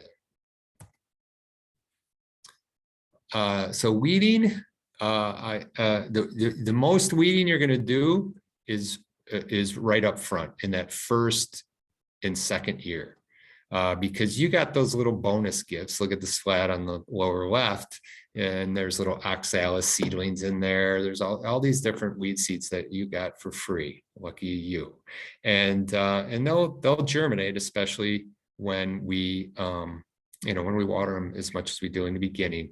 But then in the future, the weeds will be very minimal because they just can't get going in that gravel between. But that's not always true. You might get some, but the good news is anything that would germinate and be able to tolerate that is a plant that's already in the garden. It's already in your system because you have selected the most drought tolerant plants you can get, and they may be able to seed around a little bit, but it's rare. They also might be able to get established as seed if it falls right in the crown of a plant, from now till whenever. So again, it's still gardening. There's still going to be weeding to do, but you will be shocked at how little you have to do with this garden in future years. Here is where you may have to do some weeding if you do any in the gravel itself. And sometimes, again, here's a rattlesnake master seedling. These are little blue stem seedlings. It's right on the edge of the walkway. This is out at Epping. This is where debris falls on the walkways. It gets washed off in a rain. And where does it go? Right on the edge of the path. And so that's where you've now created a seed germinating zone, because the gravel is dirty, so to speak, right? It has sediment in it, and it's a good place for plants to grow. Now, if it's a plant that, like I say, is in the system, so be it. You don't have to pull that out. You can have it right on that edge. But this far right shot shows also, I think that's actually a coreopsis, tall coreopsis growing right in with a little blue stem or a spiralis or something. So you might have to do a little bit, but it's very minimal. The biggest chore is this spring cleanup, and probably the most important, because we have to make sure that we get all of as much of the organic matter out as possible. So we go in with just hand tools. A power tool with gravel is not a great idea. Flying blades and gravel and such. It's really not that hard to go in and just cut them and then just kind of leave them lay, and then we rake them out to the edge to get the debris out. Sometimes, because we try to do this early, you can see on the shot on the left, there's bulbs already coming up there. One of them is pretty yellow because it was buried under some leaves. You might have areas that there's still snow or frozen, the leaves are frozen in place. So we get to what we can out. Then we wait a few days, nice sunny days, all that'll melt. And then we come through with a blower. We use electric or battery powered blowers now, which are, so much better. There's no pollution to speak of. They're not super loud. And so we still use those a little bit, get all that debris out. So the shot on the right is after, before on the left, after. So it's really quite clean. And that's good enough. You don't have to be more obsessive than that. Okay, I just said a couple potential problems before I show you some of the gardens that we created. Salt, like all plants, salt can be a problem. So if your walkways are heavily salted, you have to worry about that. We don't use salt in the garden, but at Epping they do, and suffer some losses on the edges. Wear and tear, meaning that you have to give people a place to walk if you want to create pathways through these gardens. If you don't step on the crowns, you're fine. I created gravel gardens here, the shot where you see a car in our parking lot island. So like a dummy, I didn't allow them any space to get out of their car except step into the gravel garden. So that one edge on the right is all abraded away. Voles are probably the worst problem that we've had. We like to leave all of our perennials up, and we do. And if voles get started underneath a bunch of snow, we don't know what's going on until all the snow melts away in the spring, and the voles can eat down into the crowns and move to the next. And we've had that happen in the past. Fortunately, we don't have deer here. Rabbits munch from time to time, but they're usually not a big deal. Fall cutback, like I say, we don't cut anything back. However, Epic continues to do that. And I despite all of my encouragement on changing that and begging, it just doesn't seem to happen. And what not cutting perennials back to does it for us, where it was minus 16 here last night. If you cut everything back and you don't have snow cover, that frost penetration in that crown can actually kill plants. And it did, thousands of them out at Epic one year, but they just replanted. Okay, we won't dwell on this graphic because I want to start showing you, but the first gravel garden, 2009, we put it in the fall because that's when we had time to do it. I asked Roy to help because I wanted him to be involved in the first one we did and get us excited about it, and the staff and such. So here's some of the details. They're on your handout, so I won't read through all of these, but we did it for about $3,700 back then. You saw a little bit of the shot earlier. The hose designates where the path is going to be. We also created a rain garden on the right. So this was an area that was just an awkward space. We took out actually a brick pathway here, and then created the gravel garden and rain garden. And so this is just the initial shot of that. This is Roy, again, helped us lay out. He likes to use lots of drifts, especially of grasses. So that's what he was doing. And me and my staff in September planted. And so just one season, so that was in September. The following season, summer, you can see how the growth rate is very different on different plants. We did put Perovskia, or Russian sage, in this one. It did very, very well as Rattlesnake Master. The little guys there are Sporobolus and Calamint. And they were very, very slow to get established, but they're also still around, still doing great, but they just took slower. So not everything is going to grow at the same rate. I love Rattlesnake Master, but I have come to find out that it is not long-lived in a gravel garden. And my buddy Neil DeBole, who's a prairie expert extraordinaire, I told him that, and he said, well, duh, Jeff, even in a prairie, a Rattlesnake Master in any one spot doesn't last long. It seeds around all the time. And so you are not allowing it to seed around, and you're not going to keep it. So that was a bummer. I still put it in some of my gardens, and I'll just pop new ones in from time to time because they're so drought tolerant and beautiful. It isn't a big deal. So this is the fall after the planting. So yeah, you still see a fair amount of gravel, and which was, expected, but I wanted to see less of it and less of it. And as time went by, we did. A little Luke, just mentioned a few here. There's a cultivar of little blue stem, but obviously the straight species, and other cultivars would work just as well. 2 years after planting now, you're seeing it fill in quite a bit. Love Echinacea pallida. There's Penstemon digitalis, Husker's red mixed in there with the grasses. Late spring, 3 years after planting, Monarda Bradburyano, one of my very favorite perennials, native just south of us, not really in Wisconsin, but does very, very well here in the mix there. There's a shot of it in fall color on the right. One of the very first perennials to come into bloom in the gravel gardens, actually, in the spring. And then fall 3 years after planting. So nice and full. And 6 years. So you see now gravel, what gravel? The only gravel you see is the pathway that goes through. Like I say, it's just the mulch of the system. It's not something that we want to see like in a rock garden, okay? And as long as you keep it maintained by cleaning it up well in spring, you're good to go.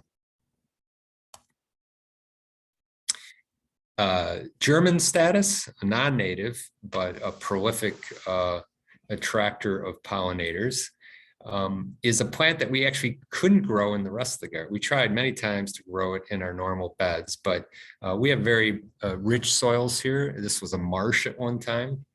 Sadly, it was filled in and it still is low. German status would just rot off during a wet winter. In the gravel gardens, it thrives, and it's actually one of the plants that reseeds. 7 years after,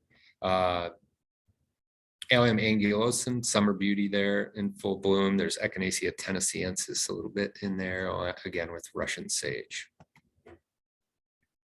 There's honeybee. We have working hives here at Olbrich, and the honeybees are all over the place here. Echinacea Tennesseensis thrives in the gravel gardens. You can see those fine silky hairs, which is an adaptation to drought. It gets about 18 inches tall or so. Our native, couple of natives here, Allium cernuum, the nodding onion, and wild petunia, Ruellia humilis. Ruellia humilis is one that will seed into the crowns of other plants. So it involves a little more maintenance. If you add this to the mix, you don't have to put a lot of them in, because they will seed a little bit, and they're very vigorous, and they'll just kind of roll over other plants next to them if you don't chop them back, do the Chelsea chop or whatever they call it. So winter shot, it's absolutely beautiful in the winter months, like any other mixed perennial planting. I'm not sure many people would be sitting on that bench, especially today, but it's beautiful nonetheless. And I mentioned earlier bulbs. So for some early spring color, we add species tulips and daffs and all sorts of different flowering bulbs. And if you know anything about bulbs, you know that they love great drainage. And like to be dry during the growing season. After they do their thing and go dormant, the best way to lose most bulbs is to keep them wet. And so in the gravel gardens, that's not a problem. They thrive, they do their thing, they survive, and the clumps get bigger over time. This is how we plant them. Actually, we use this just kind of a little dibble. We get and you see here this little plastic PVC pipe down there on the right.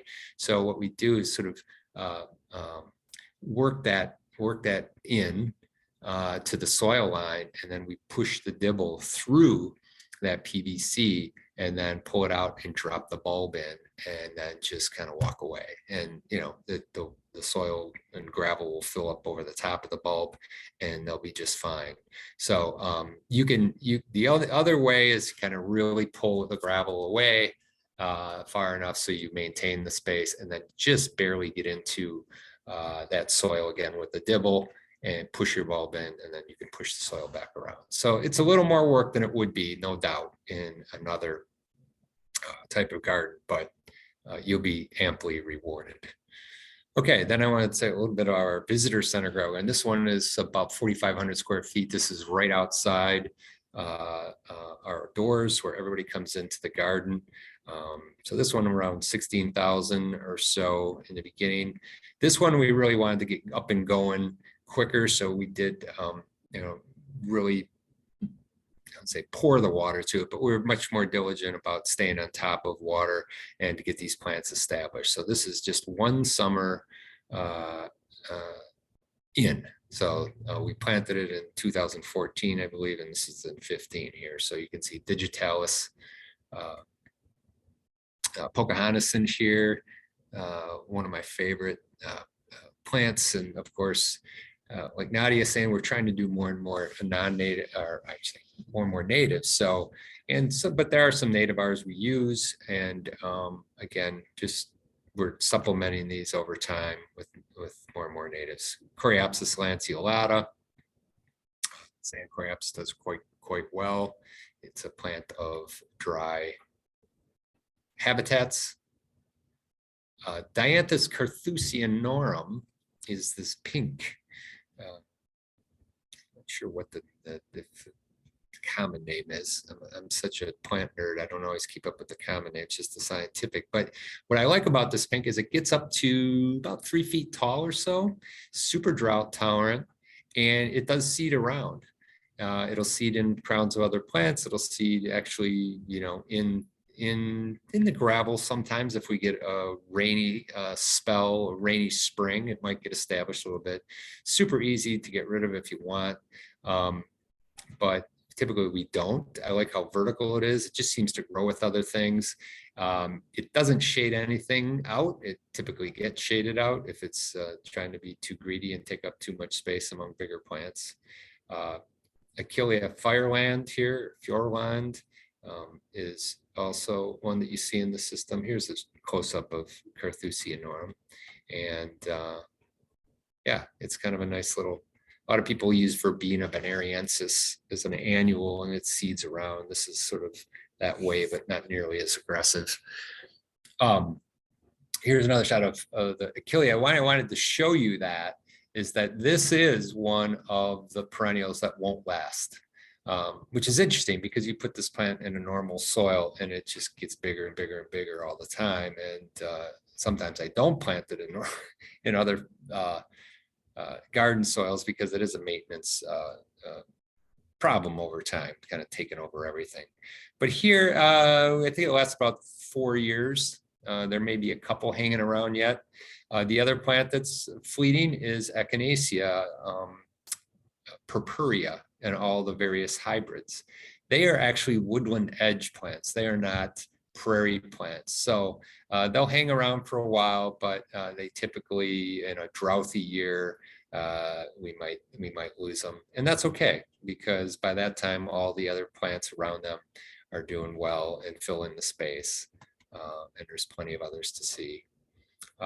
It's Clevius Tuberosa, you know, one of the favorites here at the garden for obvious reasons. I'm sure you all are well aware of how they attract monarchs. Euphorbia correlata, one of my favorite prairie plants, often called prairie baby's breath. It's probably about 3 feet tall, very vertical, super long bloom period, and just scads of pollinators that visit Euphorbia correlata during the season. Nice close up there, nice bright white flowers. Parthenium integrifolium, wild quinine there, the white topped, the flat top flower. Coarse foliage, but tuck it in behind something a little less coarse and might not be so offensive to some. Great pollinator plant. Nobody shows you flowers with flies on them, but this one attracts this beautiful little metallic green fly that I wanted to show you. So these are some of the combinations then that we can put together here. Again, the Echinacea isn't in the system anymore because it just faded away, but that's okay. I love all the different little blue stems. There's calumet, just thrives in gravel gardens.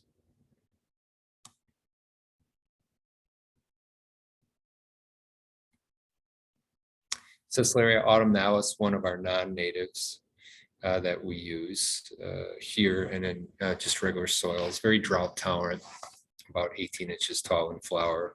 They're a nice little spider climbing about.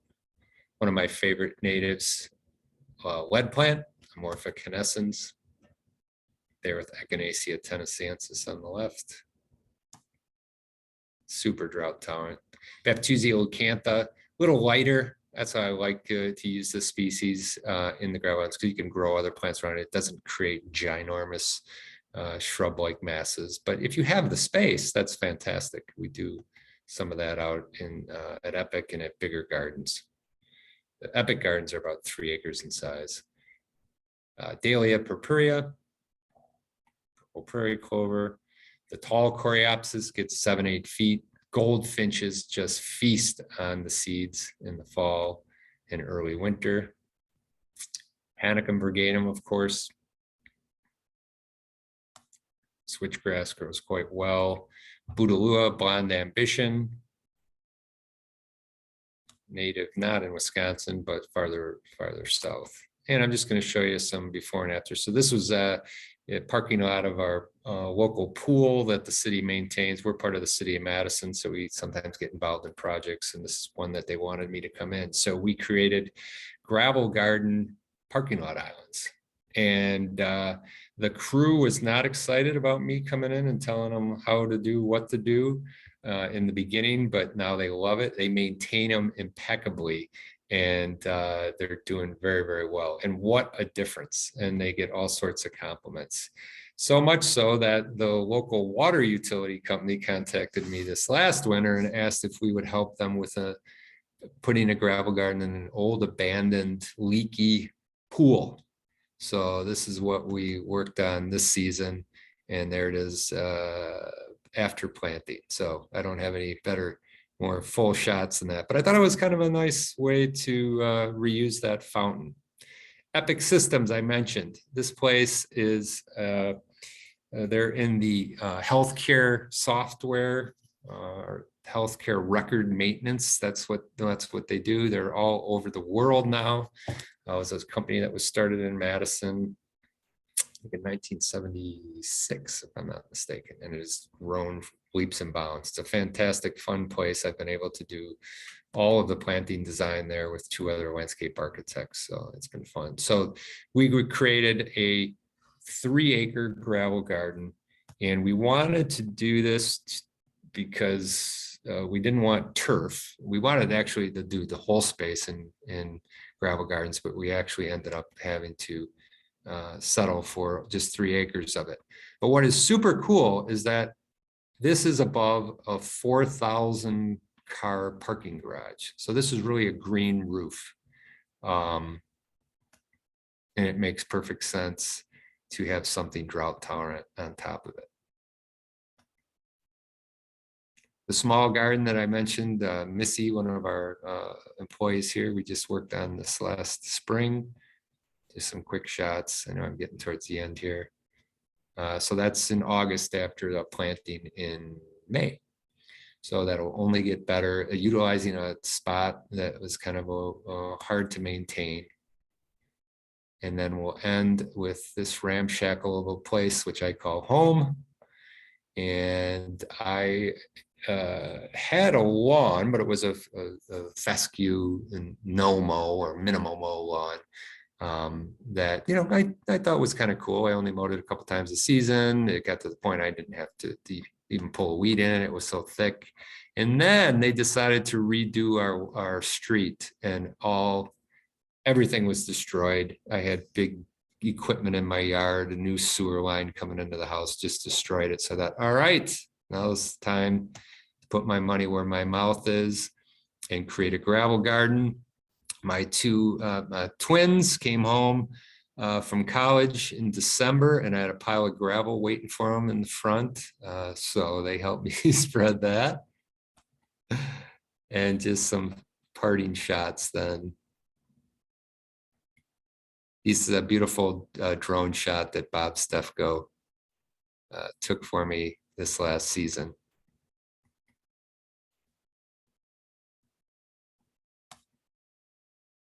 And so, yeah, so it's been fun to show my neighbors what you can do, and they're getting excited. And I had 2 request me help them put in gravel gardens. So I'll be busy in the hood over the next couple of years helping people out. So thank you very much. Yeah, thank you, Jeff. You can get your twins to help you too, right? Yeah, I told them I'd feed them if they would help me, so they were okay. That's a plus. Well, we do have some questions, so I'm going to run a couple past you here. All right. First off is people are wondering if there's a virtual tour of Olbrich that they can see. If you go on YouTube and type in our name, the staff did some of those over the last couple of seasons, obviously with all the COVID Okay. stuff going on. So check it out. I don't know. We're in the process of renovating our website. We're working with a consultant right now. And yeah, we hope to have all that as part of the website, but it's going to be probably a year really before that's done. So check out what you can find, even just Google image, and you'll probably see lots of shots of the garden. Okay, great. Do you recommend spacing between the wall of the house and your plantings? You could, just whatever that plant will probably reach farther out. Yeah, 12 Okay. inches, something like that, probably. Oh, the question's about planting in the gravel with the summer heat. Do the plants thrive in that, or how do they respond to that? Yeah, again, we're using drought tolerant perennials, so they're very well adapted to that situation. You're never going to put an astilbe in a gravel garden or something that really wants a lot of moisture. So oftentimes ours, like the one out front here of the garden, is against a south facing wall and then a sidewalk in front of it, so it gets a lot of heat. And, that's when prairie plants thrive, really. That's when they need all that heat to even just get going in the spring and through the season. So shouldn't be a problem. Okay. Here's someone that's asking about using the existing soil if it happens to be pure clay. That should not be a problem. Just select the right plants. I mean, like if I know of so many prairie species that are established on clay soils. I don't know how many lectures I've been to with native prairie experts, and they always say, just go with the soil you have. Clay shouldn't be a problem, that sort of thing. The one thing, make sure that wherever you place a gravel garden, you're not going to get water infiltration into the garden. Some people said, hey, could I do this in place of like a rain garden? And I said, no, that wouldn't be a good idea, because what comes with the water is sediment many times. And so if you get a lot of runoff into an area of a gravel garden, and that sediment keeps coming in year after year, it's going to fill in all those air spaces, and all bets will be off on the weed suppression. Okay. Do you have any recommendations, Jeff, on keeping the gravel clean, like when the leaves mix in with the gravel and generate soil on the surface? Yeah, I mean, if you just clean them up good every spring, it's not a problem. Because the gravel stays so dry, you will not get like decomposition happening quickly.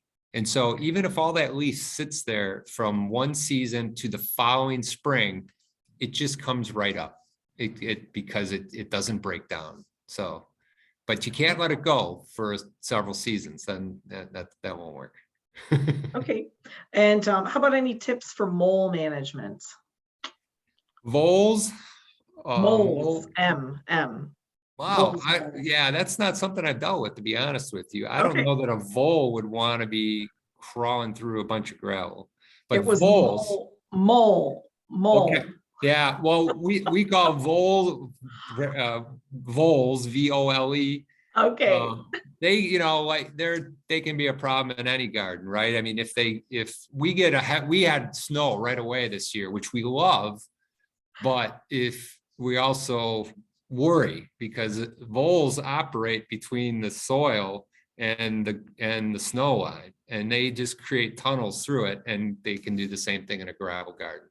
So we don't use poisons and all that sort of thing. I've heard of people making like shallow boxes and putting snap traps inside if you want to do something like that.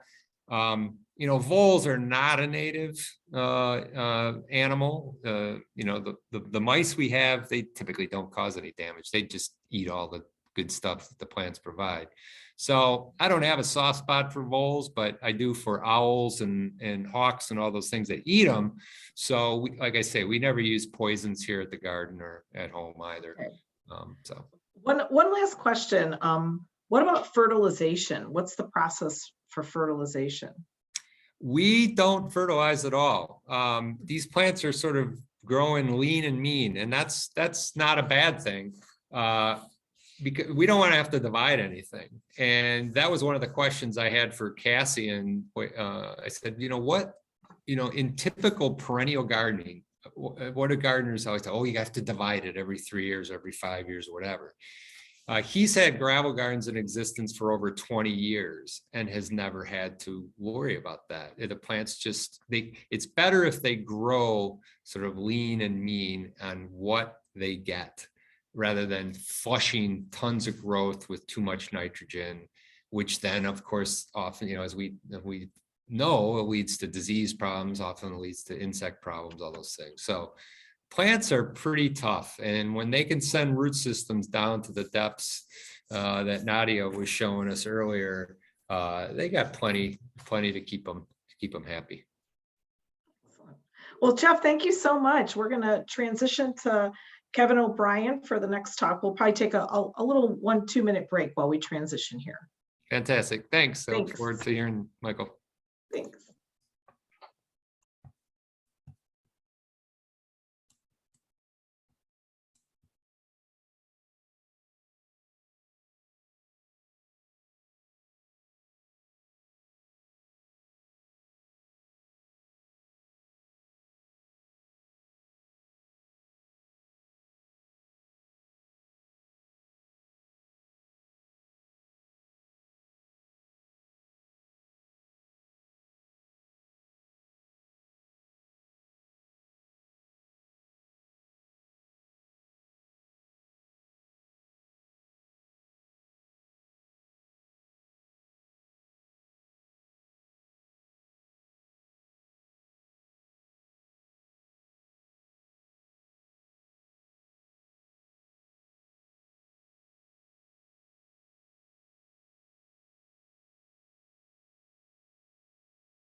Sorry about this, folks.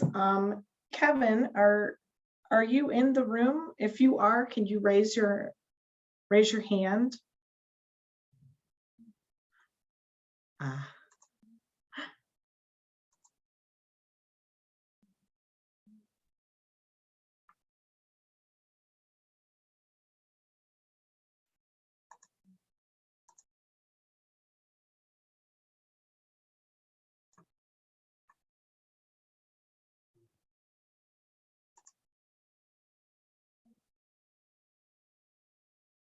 Kevin, is that you that's on the panel now?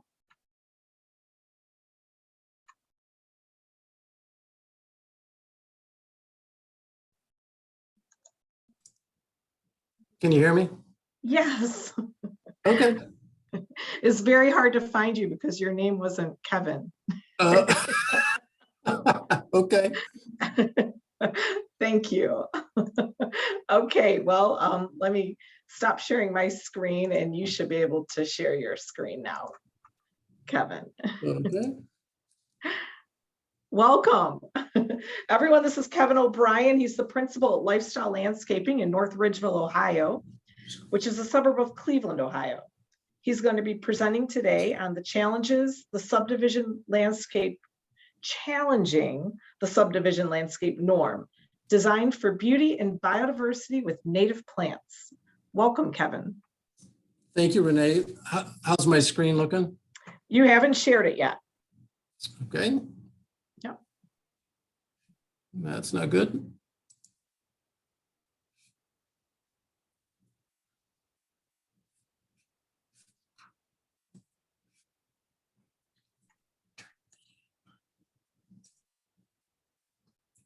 Okay, there we go. I see you. All right. That's a step in the right direction. There we go. How are we looking now? Looking good. Excellent. Sorry about that. No worries at all. Okay. Perfect. Okay. Does that look okay? Yeah, it looks great, Kevin. All right. Well, you want to get started here, and I appreciate Jeff's and Nadia's talk. Now, I'm gonna have to build a gravel garden at my place, so. Jeez, I'm always, sure a lot of people are thinking that right now. yeah, I know, right? Well, welcome, Kevin. I'll let you do your presentation. All right, I appreciate it, thank you. You betcha. Okay, so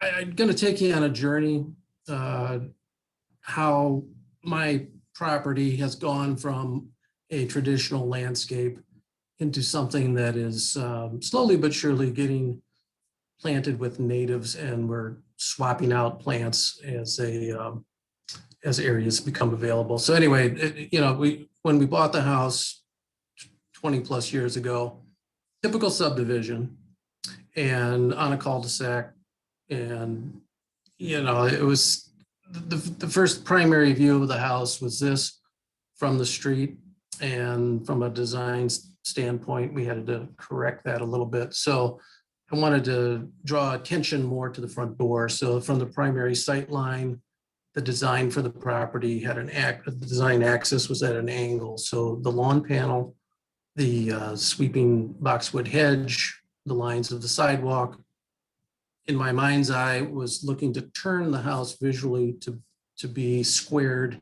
with the primary sight line. The spotting of trees kind of de-emphasizes the garage and emphasizes the front door. So then the lower left, there's what I started with, and the main screen there, you can see the garage door now is, the whole garage actually is kind of gone away. We've got the attention now on the front door, and the traditional boxwood hedging rises and falls with some nice movement and rhythm. And when I started the design, I was thinking, why does everything have to be in the backyard? Why can't the front yard be something other than 5 bushes and a tree on the end? So I wanted to like up the game, so to speak, of what a front yard could be versus the typical subdivision norm. So to just walk you through how the garden has progressed over the years, we did have a slight grade change. We added some stonework for some visual interest, and that was the before, and there's the after now. That was in 2018, and there's one lone rattlesnake master there. So 2017, 2018, I started dabbling with some native plants in the front garden, and has continued to this day. So traditional landscape plants, this was my outdoor laboratory. This was my big experiment. So I would like to, plant and test plants in my garden first before specifying them for a client, and watch how they grow. Roy Diblick always says that, look, you have to grow the plants to understand them, to understand the growth rate, the growth habit, the emergence rate, all that. So, the living lab, you got to grow the plants to be able to use them effectively.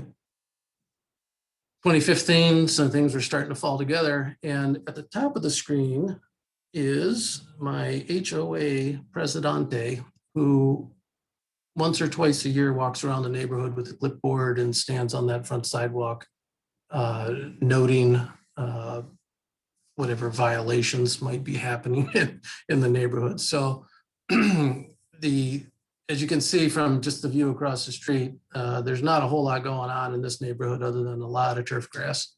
So it's the yard, does stand out. That was not my intention to be attracting, hey, look at me.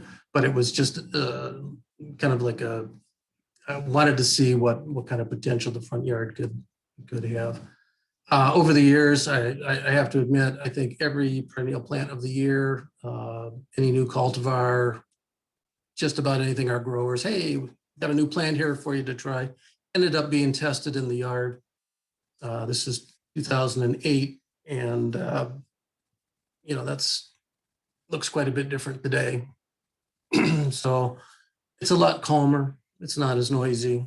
There's way more natives now, and it has transformed slowly but surely. some other shots that obviously more traditional landscaping that was happening there. There's that Silphium right there in the middle photograph. That's Silphium Carabinacium, and that I wanted to move. There's a grouping of 3 or 4 of them there. I wanted to move one of those to a different spot, and I did attempt to dig that. And when Nadia was showing the planting root depths, it's really, they really mean it. I dug down about 2.5 to 3 feet, and the rootstock was at least as big around as a quarter still. So yeah, those roots go deep. There's the yard today.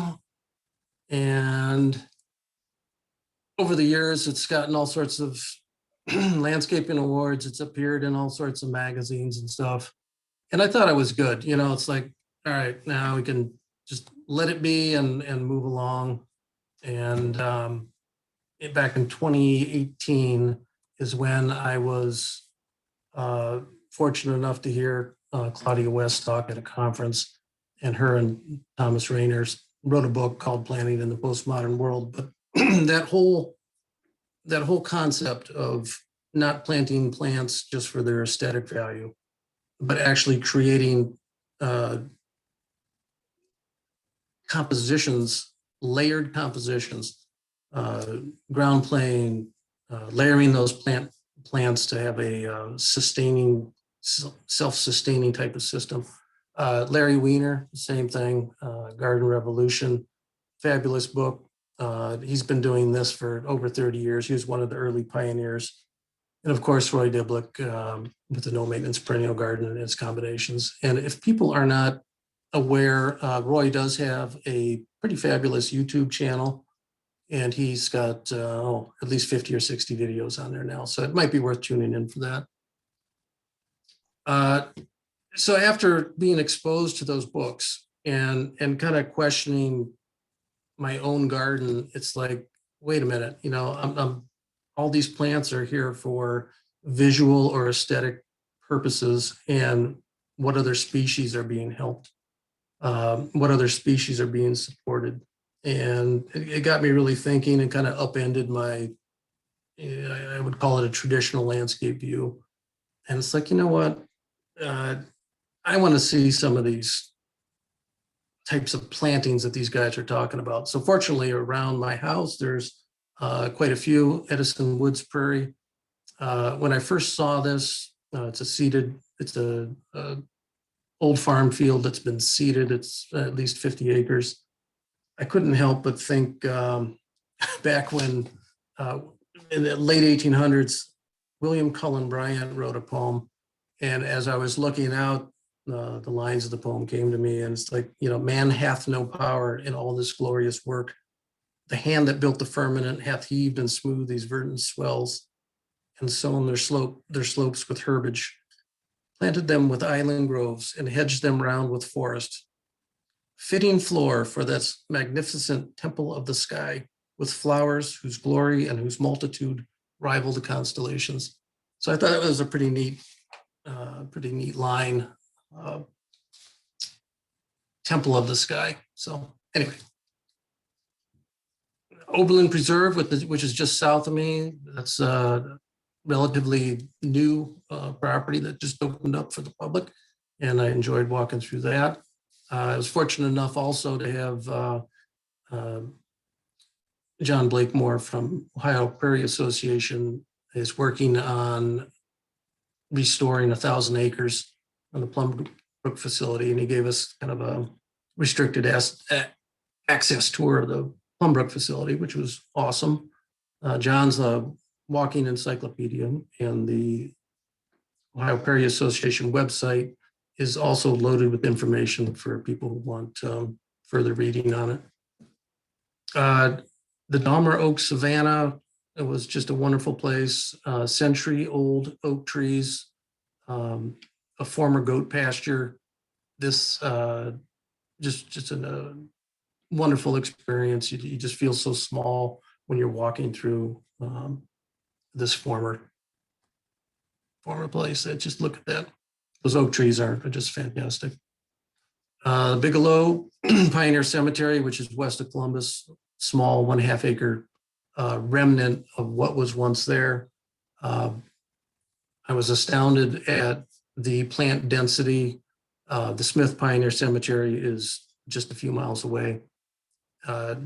Just an amazing, when you walk through, it's just so dense. It's wonderful. No mulch, that's thing that from the landscaping perspective, it's like, where's the mulch? No mulch here, it's just wonderful. And actually the height of the Smith and I think the Bigelow are higher than the surrounding farmland because there's no soil erosion.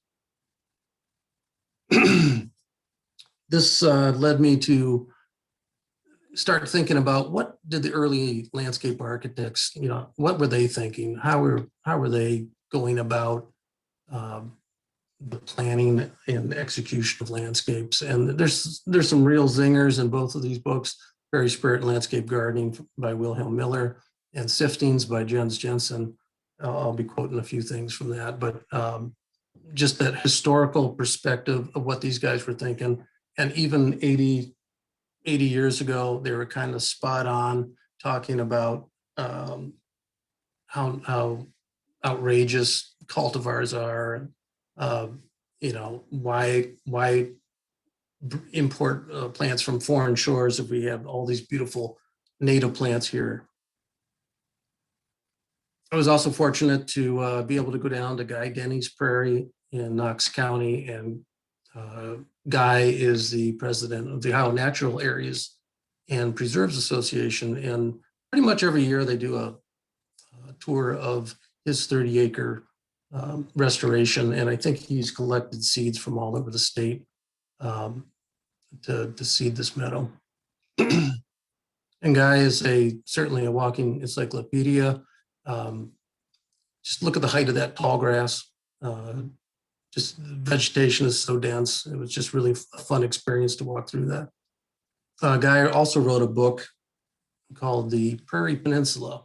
And within it, there was some stuff that I had no idea about, and it was kind of interesting to read on this. So in the book, he talks about a hypsothermal interval. So 4 to roughly 8,000 years ago, there was a warming period and a drying period. So that allowed some of the tall grass prairie to sneak into the western and central areas of Ohio.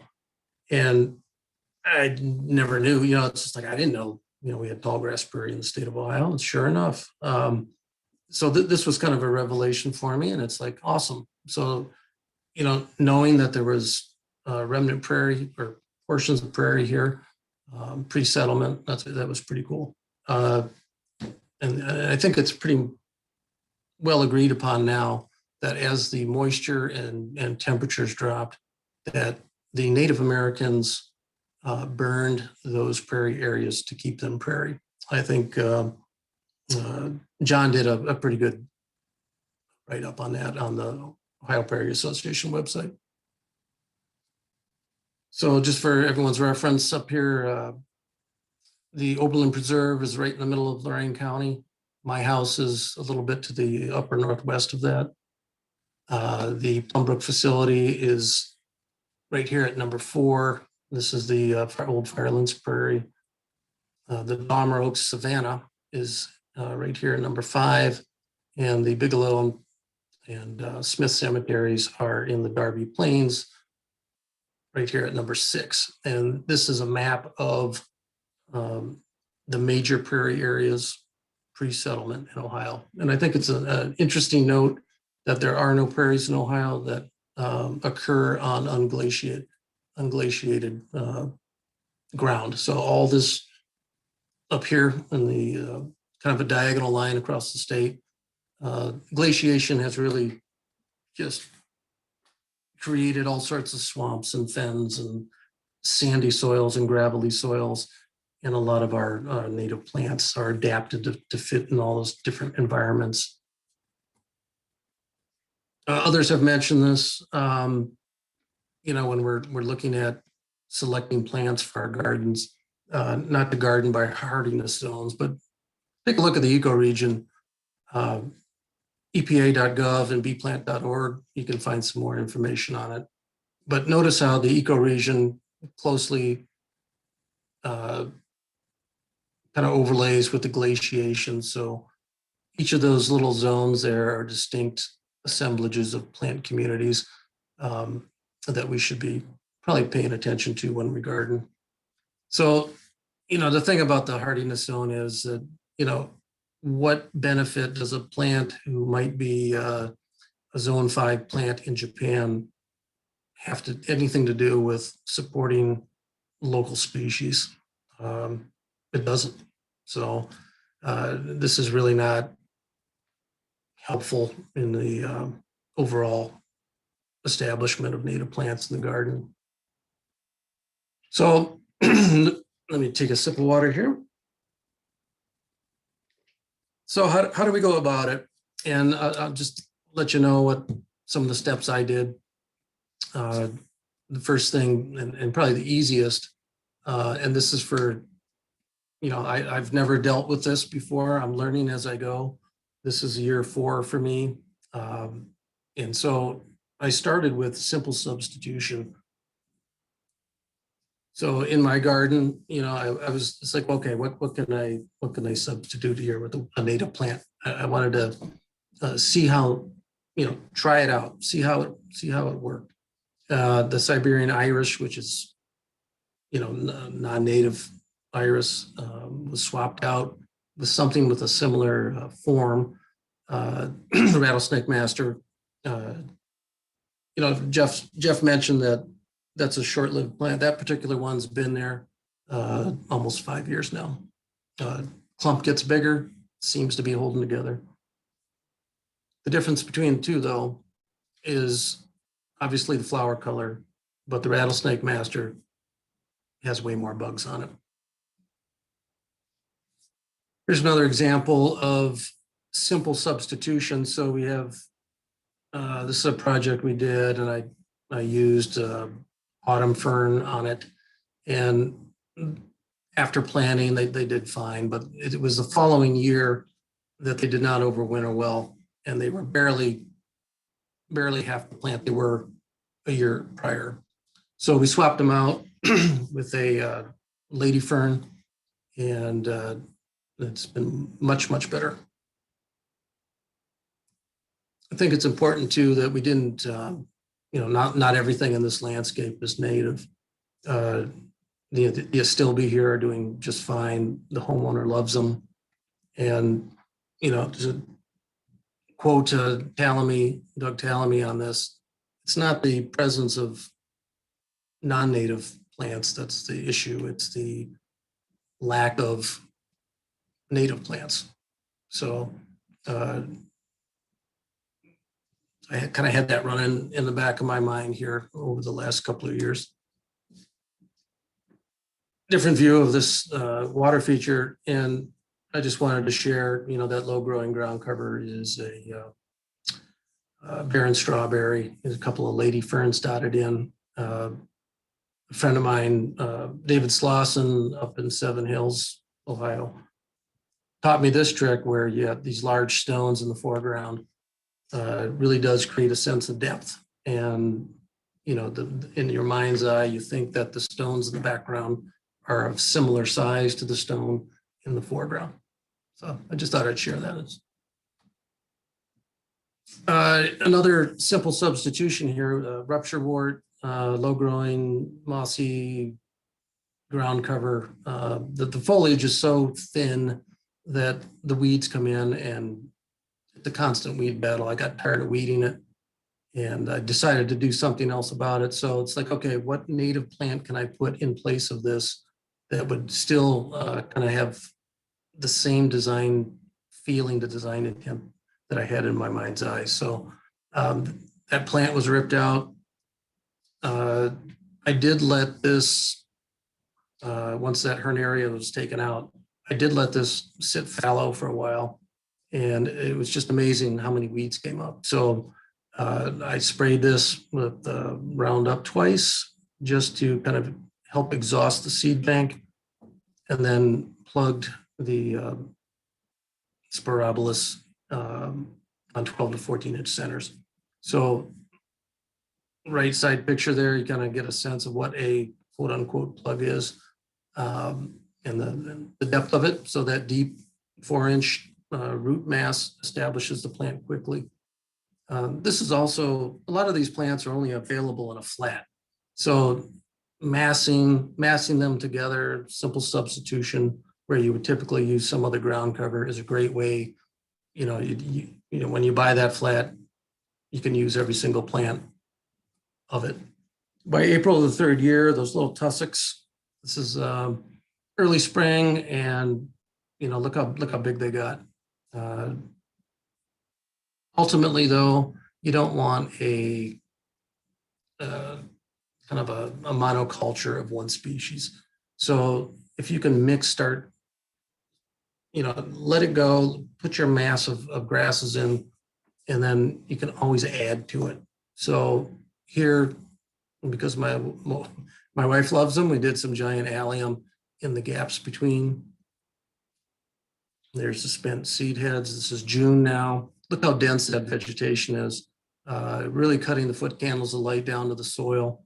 I should mention that at planting time, I used a leaf humus as a mulch, and I don't mulch it anymore. So I just let the plants do the work. I did pop in some butterfly weed, Clevius Tuberosa. It's a variety that's called clay. I was a little bit worried about these not being able to be a little bit too wet for these, but these have done just marvelous. I got those from Prairie Nursery. By August, seed heads full bloom. That great popcorn, cilantro type of smell and fragrance. Of course, they look marvelous backlit by the rising sunshine.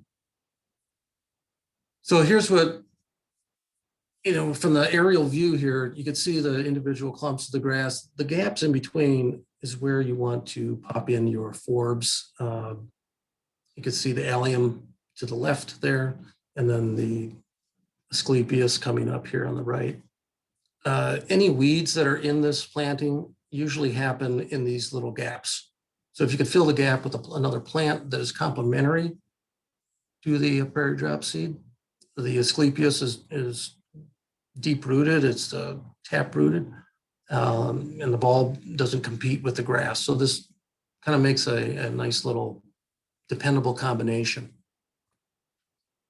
If you wanted more forbs, you just simply take out a grass and give a little bit more room for some more plants in there.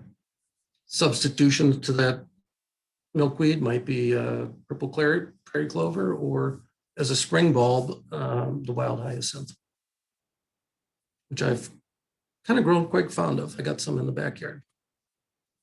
Another situation here, just of simple substitution. This client asked me to, you know, could you come over and rototill this and reseed it for me?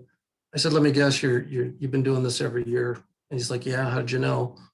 You know, so he would rototill this, plant the shade tolerant turf grass, and by mid to end of summer, it looked like this. So I said, how about we do something different? Why don't we take this spot and maybe pick a plant that loves these conditions? So we chose Pennsylvania sedge, dry shade plant. I couldn't talk him out of ripping out that English ivy in the background, but the planting has been there for 5 years now, and it will thin slightly, but it gives that illusion of grass without having to ever mow it. As I was experimenting around my yard, difficult situation to grow many plants in is the tree root competition from a birch. You can see the soil knife in the bottom left. I just dug around and put some, trying to find a gap between the roots, and put some Appalachian sedge plugs in, and that was at planting. And here it is 2 years later, nice and dense. I do not supplementally water this. It just, anything in my yard, if it doesn't make it, I take it out and replace it with something else. So this is minimal care.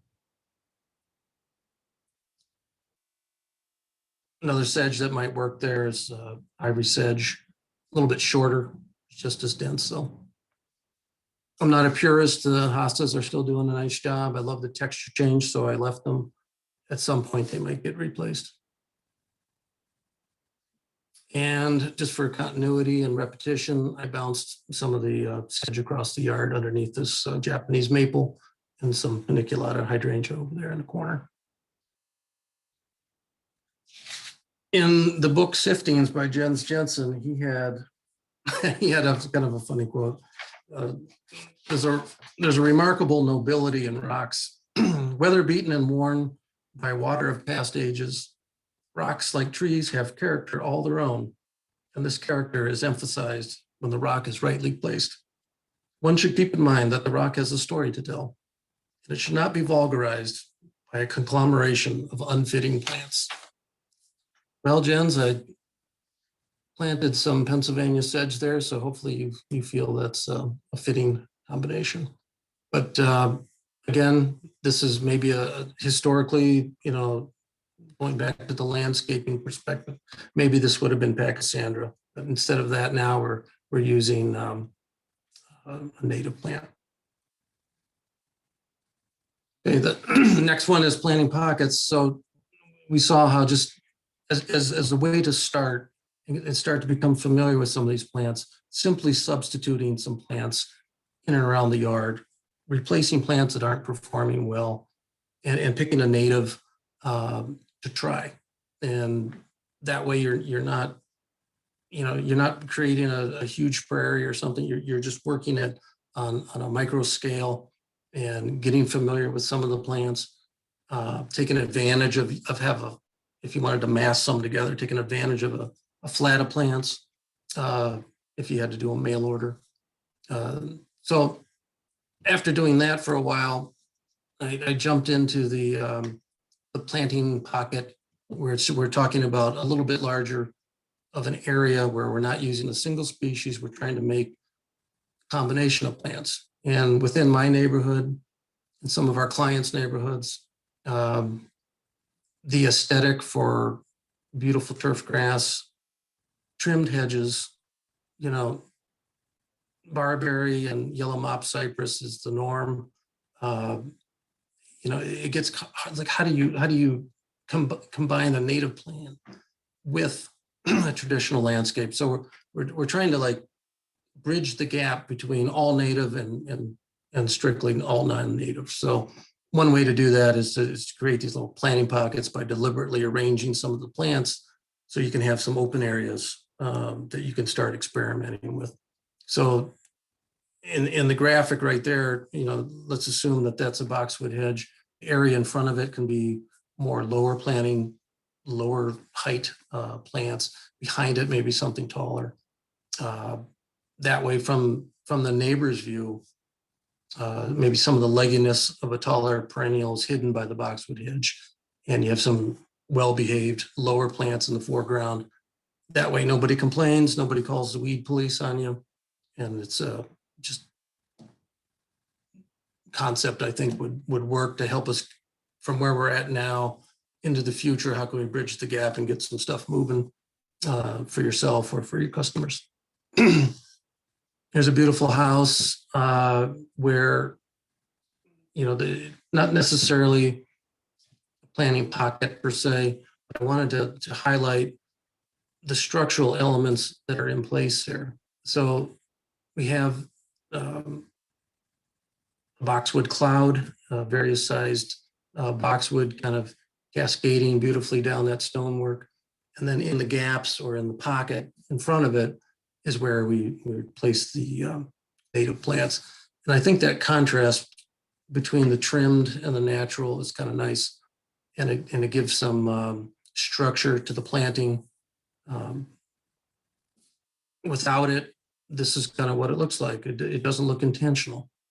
Some would say, it doesn't look well maintained, or it looks forgotten. So, take something like that, we add those structural elements, we still use native plants, and cleans it up.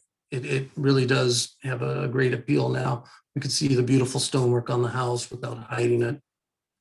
And this is a little bit to the left. In the background there, you can see this particular client has an established meadow that's been there for quite some time.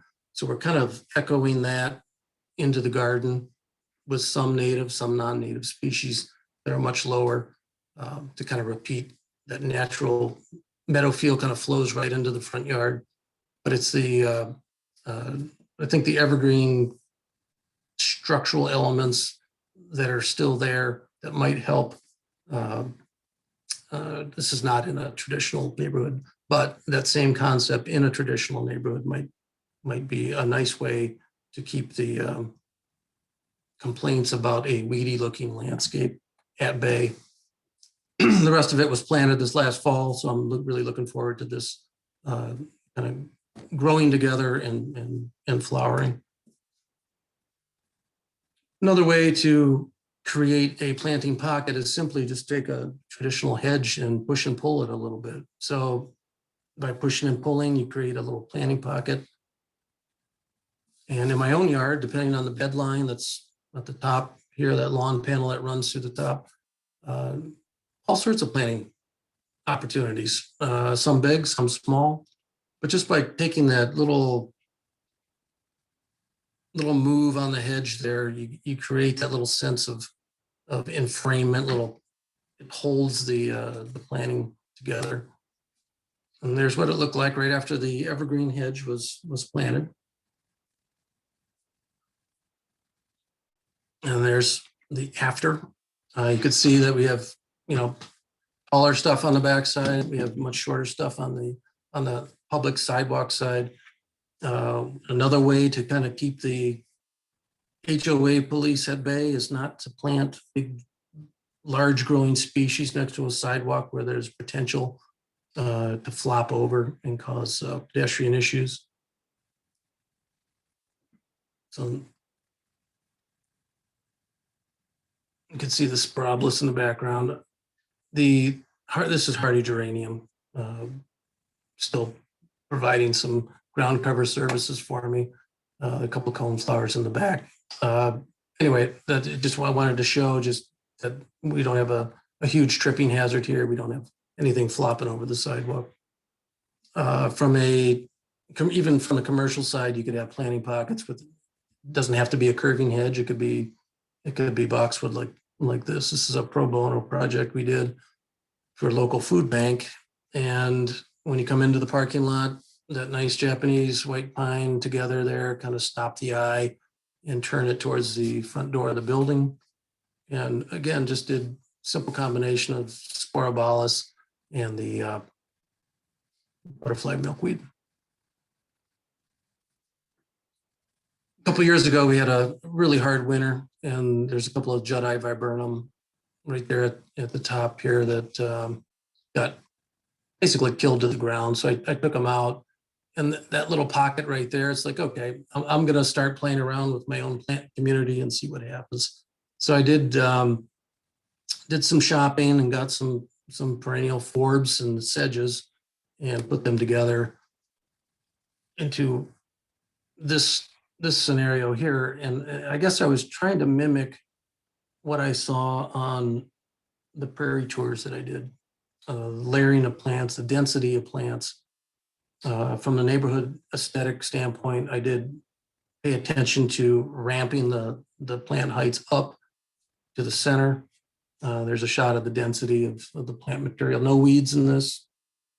Shading of the soil, letting them kind of fight it out. So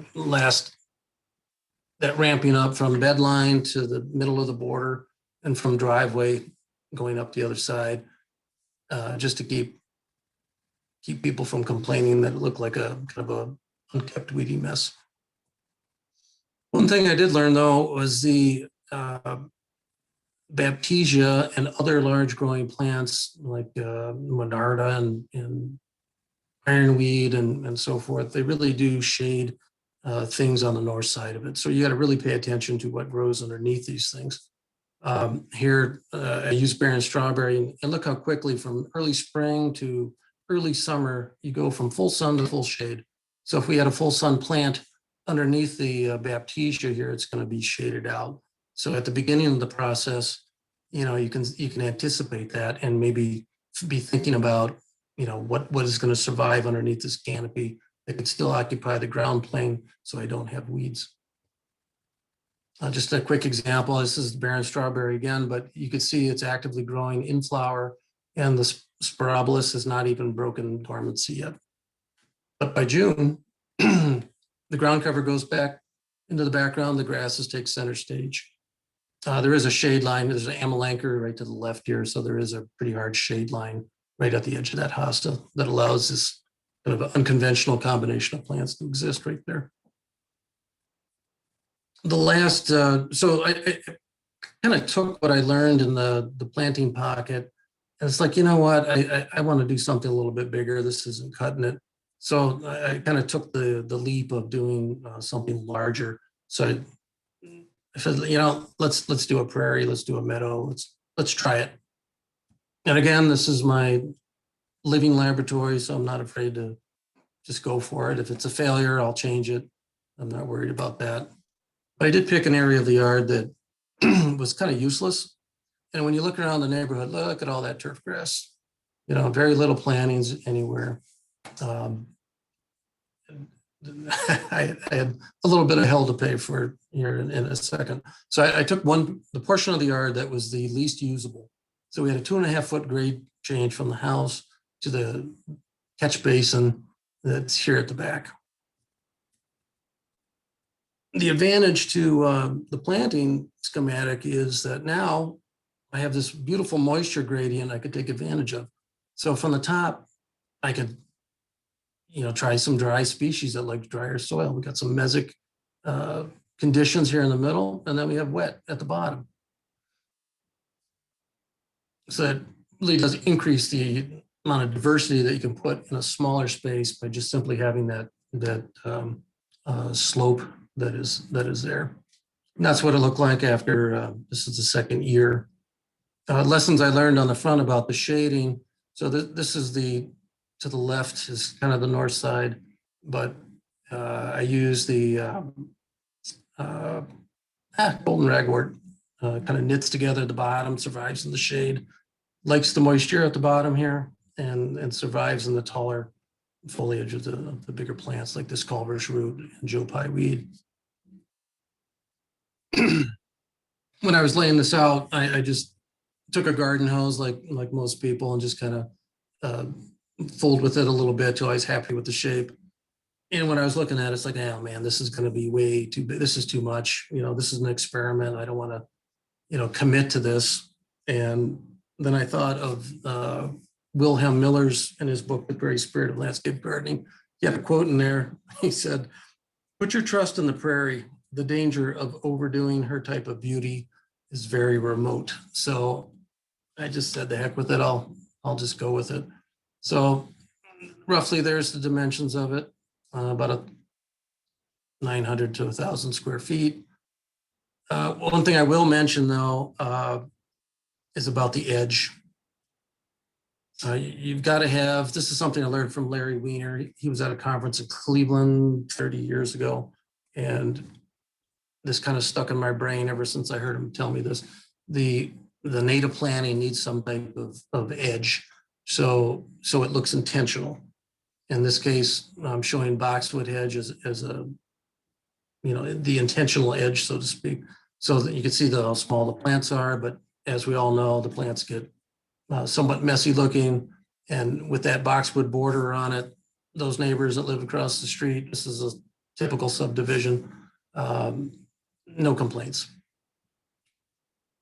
You could also border it with a stone pathway like this, just so it kind of gives that feeling of intention. And it's actually that pathway around it's easy garden maintenance. It's a really small backyard, but there's probably about 50 plants in that little planting, some native, some non-native. In this instance, my edge was going to be like a typical landscape bed where you have lawn coming up to my future prairie. Sprayed it off with Roundup. If you don't want to miss areas, do a half rate in 2 directions, so you don't have any missed strips. I'm okay with the Roundup 1 because it's almost instant. It's a one-time spray. And if I could trade the Roundup for 1,000 plants with 47 different species that I can plant in 2 weeks afterwards, I'm okay with that. So what's nice about the Roundup too is the dead grass. Much like everything else, we drill holes right through the dead grass. There's no rototilling.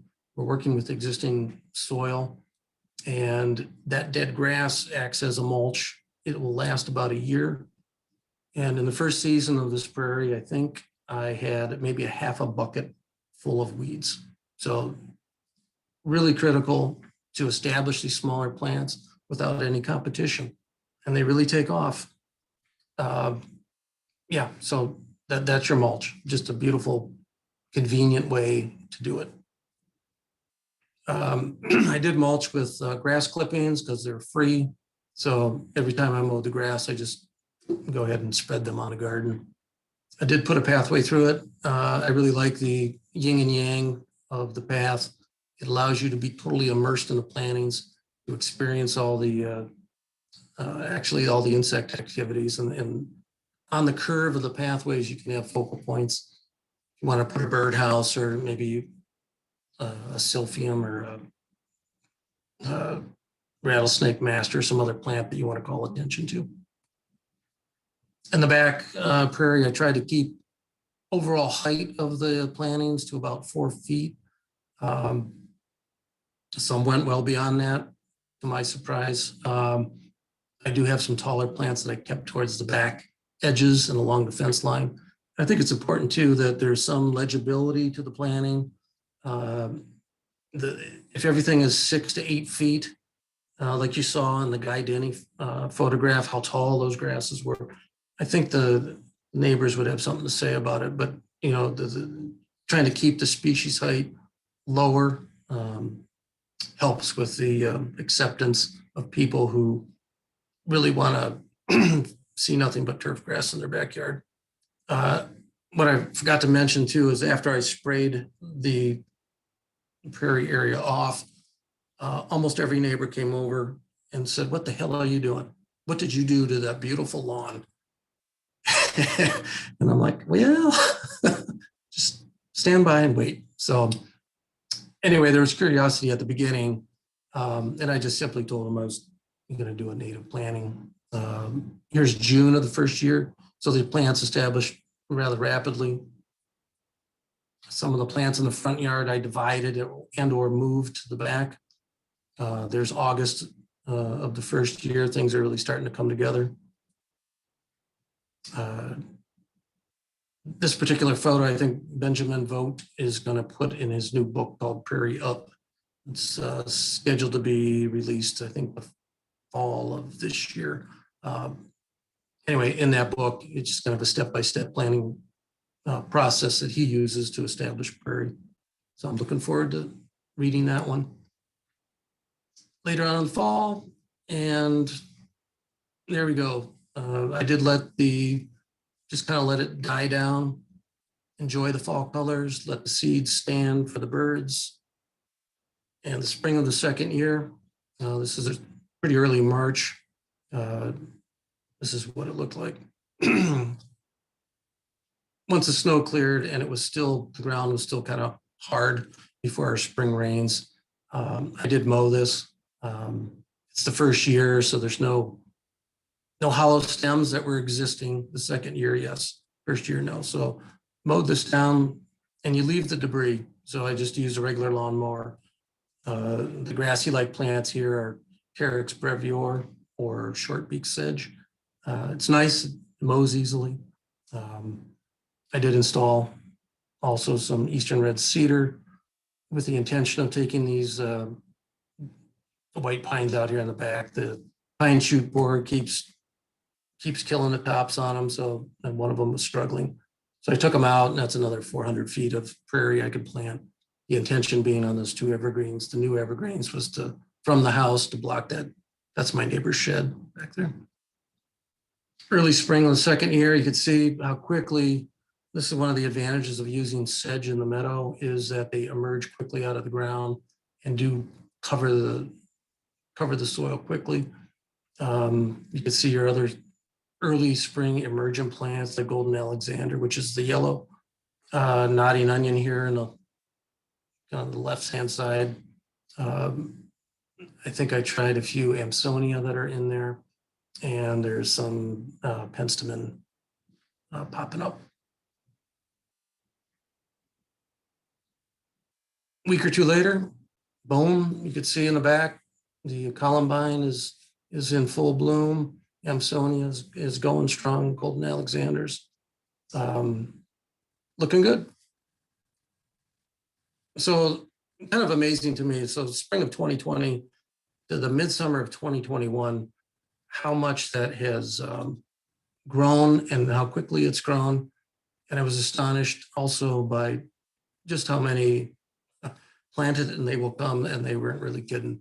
I've never seen so many bugs in my yard. It's just unbelievable how many insect species, some of which I've never seen before in my life. If I were to do this over again, it does look somewhat chaotic. I was trying to maximize diversity, and I wanted to plant as many species as I could because I wanted to watch them grow, see how they compete with one another. I really wasn't trying to do a design meadow with big drifts of things. And, I planted that out as best as I did, because I didn't know half these plants, and just see what happens. So here's some shots midsummer. We have endangered in Ohio, the royal catchfly, which is that red flowered plant right there. Absolute hummingbird magnet. It's one of my all-time favorites. Another aerial shot. There's some taller species. You got some cup plant and sunflower, and I did start popping in some big blue stem in the back just to give it kind of a tall grass feel. Most of the taller species are towards the fence and towards the back or towards the north side. Great combo in the wet area. I got monkey flower there on the left, cardinal flower, another Lobelia sylvitica, Virginia mountain mint, Joe Pye weed, hoary vervain, and the purple over there is the ironweed.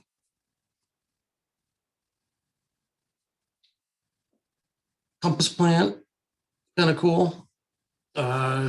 It's taken 2 years to kind of look like something, but boy, once it starts going, it really takes off. 4th of July fun right there. Another shot in the back. Again, that gradient, so important to have that for maximizing species diversity there. There's the view out my living room window. About 2 more minutes, Renee. The guy behind me built the pool, and it was high time I built the patio. So I needed to take out that view.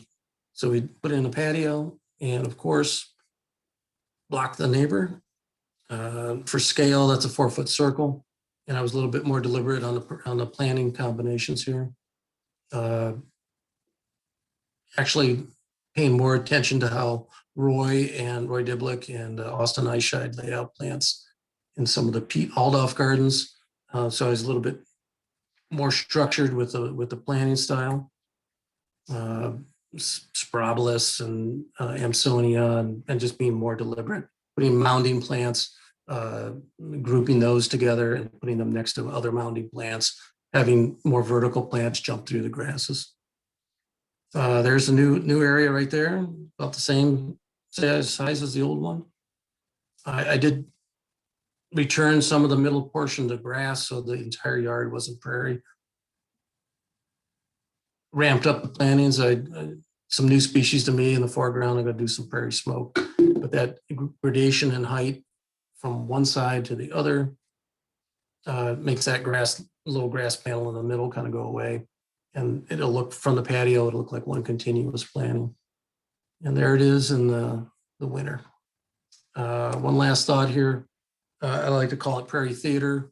Again, astounded by the number of bugs that have been in the yard. And it's one of my just all-time favorite things now is to come home and see what's flying around.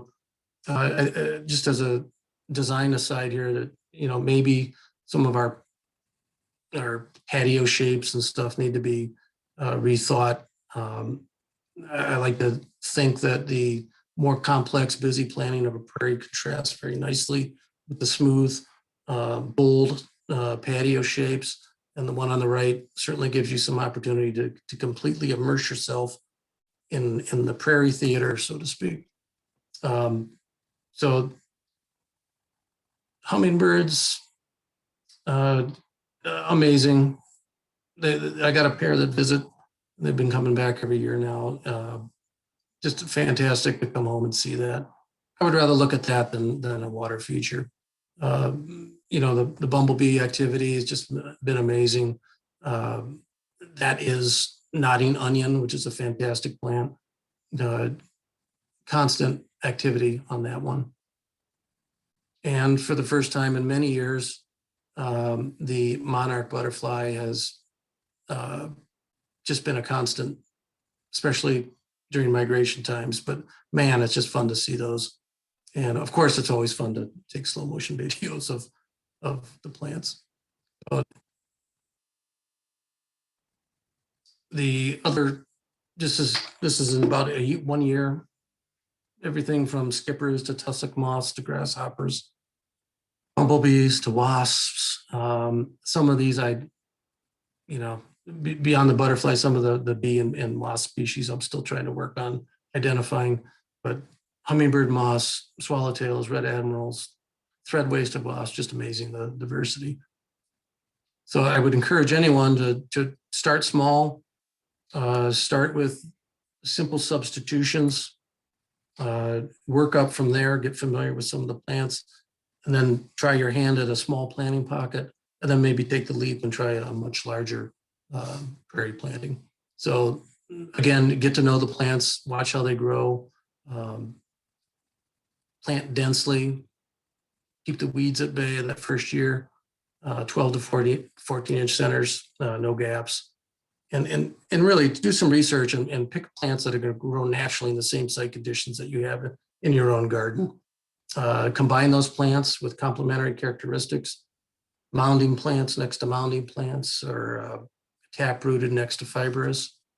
Watch how the emergent rate of some of the plants are. So you have early emerging plants mixed with later emerging plants. So you have soil cover so you don't get weed invasion.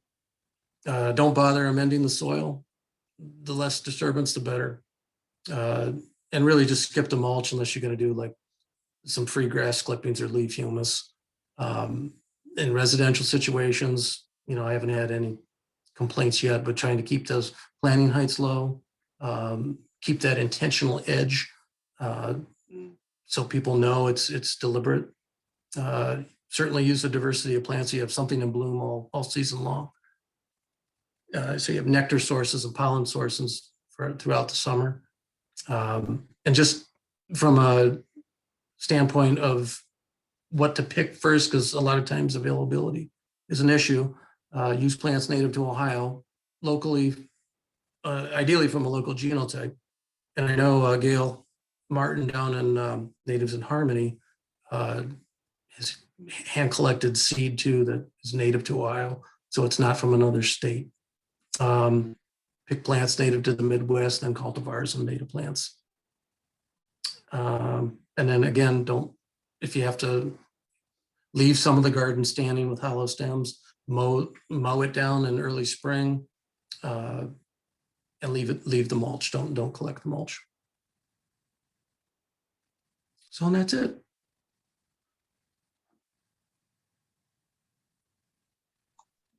Well, thanks.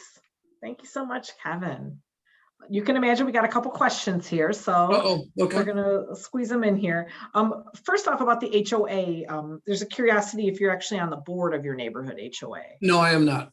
Okay, No. and then there was also wondering if you have influenced your neighbors to put in gardens. That's a great question. Well, from that initial spray off in the backyard, I got more shock, like, oh my God, what the hell are you doing? What was really interesting though, okay, so this was this past summer. The neighbor on my left, his family was over for a visit, and he was taking his kids, who are like in their 20s now, and had moved out, taking them and kind of like trying to be sly about it. And they were walking down the side of their house, looking at the prairie in the back. And I they thought I didn't see them, but it was kind of fun. It's like, okay, so now they're just like, oh my God, look at this. And he wanted to share that. Of course, he didn't tell me that, but I was just watching this kind of unfold. So I knew it's like, okay, he's wowed by the amount. But it's unfortunate. I really don't have any customers that say, hey, give me some native plants, So I'm using kind of knitting natives into little planting pockets, more traditional landscaping plants. Sometimes they don't, it's like, oh, it's native. And it's like maybe they don't even realize what they don't know, Oh, yeah. Yeah. Absolutely. Yeah, for sure. Have you ever had any issues with your HOA and had to sort of duke it out with them on anything? I have not. And okay, good. Mainly it's because one, it's in general, the landscape is so much nicer and better. Not that I'm trying to do that, but than what they have. Like the five juniper and a tree on the end. So I think they enjoy looking at it. One guy stopped and he said, I can't tell you how much I enjoy walking my dog past your property. And he's lived here for 15 years. So he finally stopped to tell me that. But great. in general, I haven't had any issues yet. Knock on wood. Well, there's also a curiosity if you still have the boxwoods in your yard. I do. Okay. Boxwood are still there. Yeah. And again, what I like about it though is it provides that structure. It still provides that, the traditional neighborhood feel. Unless I get a wild hair, I think they'll be around for a while. And can you recommend anything to replace myrtle with? Sure, any of those sedges. Just the barren strawberry, perfect ground cover. Any of the sedges that look down the list, see what's available. Any of the sedges that like the shade conditions. Some are spreaders, others are clump formers, and better yet, do a couple of each, where it's just not a monoculture of one species. So if you could do like a mixture of things, combined sedges. Roy Diblick had a video where he walks through a couple of sedge gardens that are just massive that he did, and he has hundreds of recommendations there. So I'd watch his video also. And actually, Roy is presenting on February 23rd within this series that we're doing. Nice. So everyone can register for session number 4, and Roy is speaking during this symposium, actually inviting biodiversity into our gardens. Yeah. One last question. Someone was just curious. You mentioned that you saw an increase in insects. They wondered about songbirds. Songbirds. Have you seen more of those with your transformations? Good question. Yes and no. Okay. Typically, even before natives, I have a couple of serviceberry trees. Every year, the cedar waxwings and the robins come to, feast on the berries. But I've not seen too much of an increase in that, other than the hummingbirds coming in. That's a new one. And then some of the, trying to think of there's another bird that it's been feeding on the seed heads. I can't remember the name. Okay. Like goldfinches? Finches, thank you. Okay, Yes. Yeah. I'm starting to go brain dead. Well, no, this was great. Thank you so much, Kevin. And we don't have any more questions, but if I didn't get to your questions, we'll follow up with you over the next couple of days. I just want to remind everyone we're going to be doing this again in 2 weeks from today. And the title of that session is Forests and Pollinators. And I just moved it out of my screen. Sustaining a close-knit ecosystem. So we're going to discuss the role of trees and how they attract pollinators to our gardens, and our presenters will address oaks and other woody species in our landscape and how pests are affecting our forests and in turn our pollinators. So hope to see you all again in 2 weeks, same time, same sandbox. You got to register for each of these.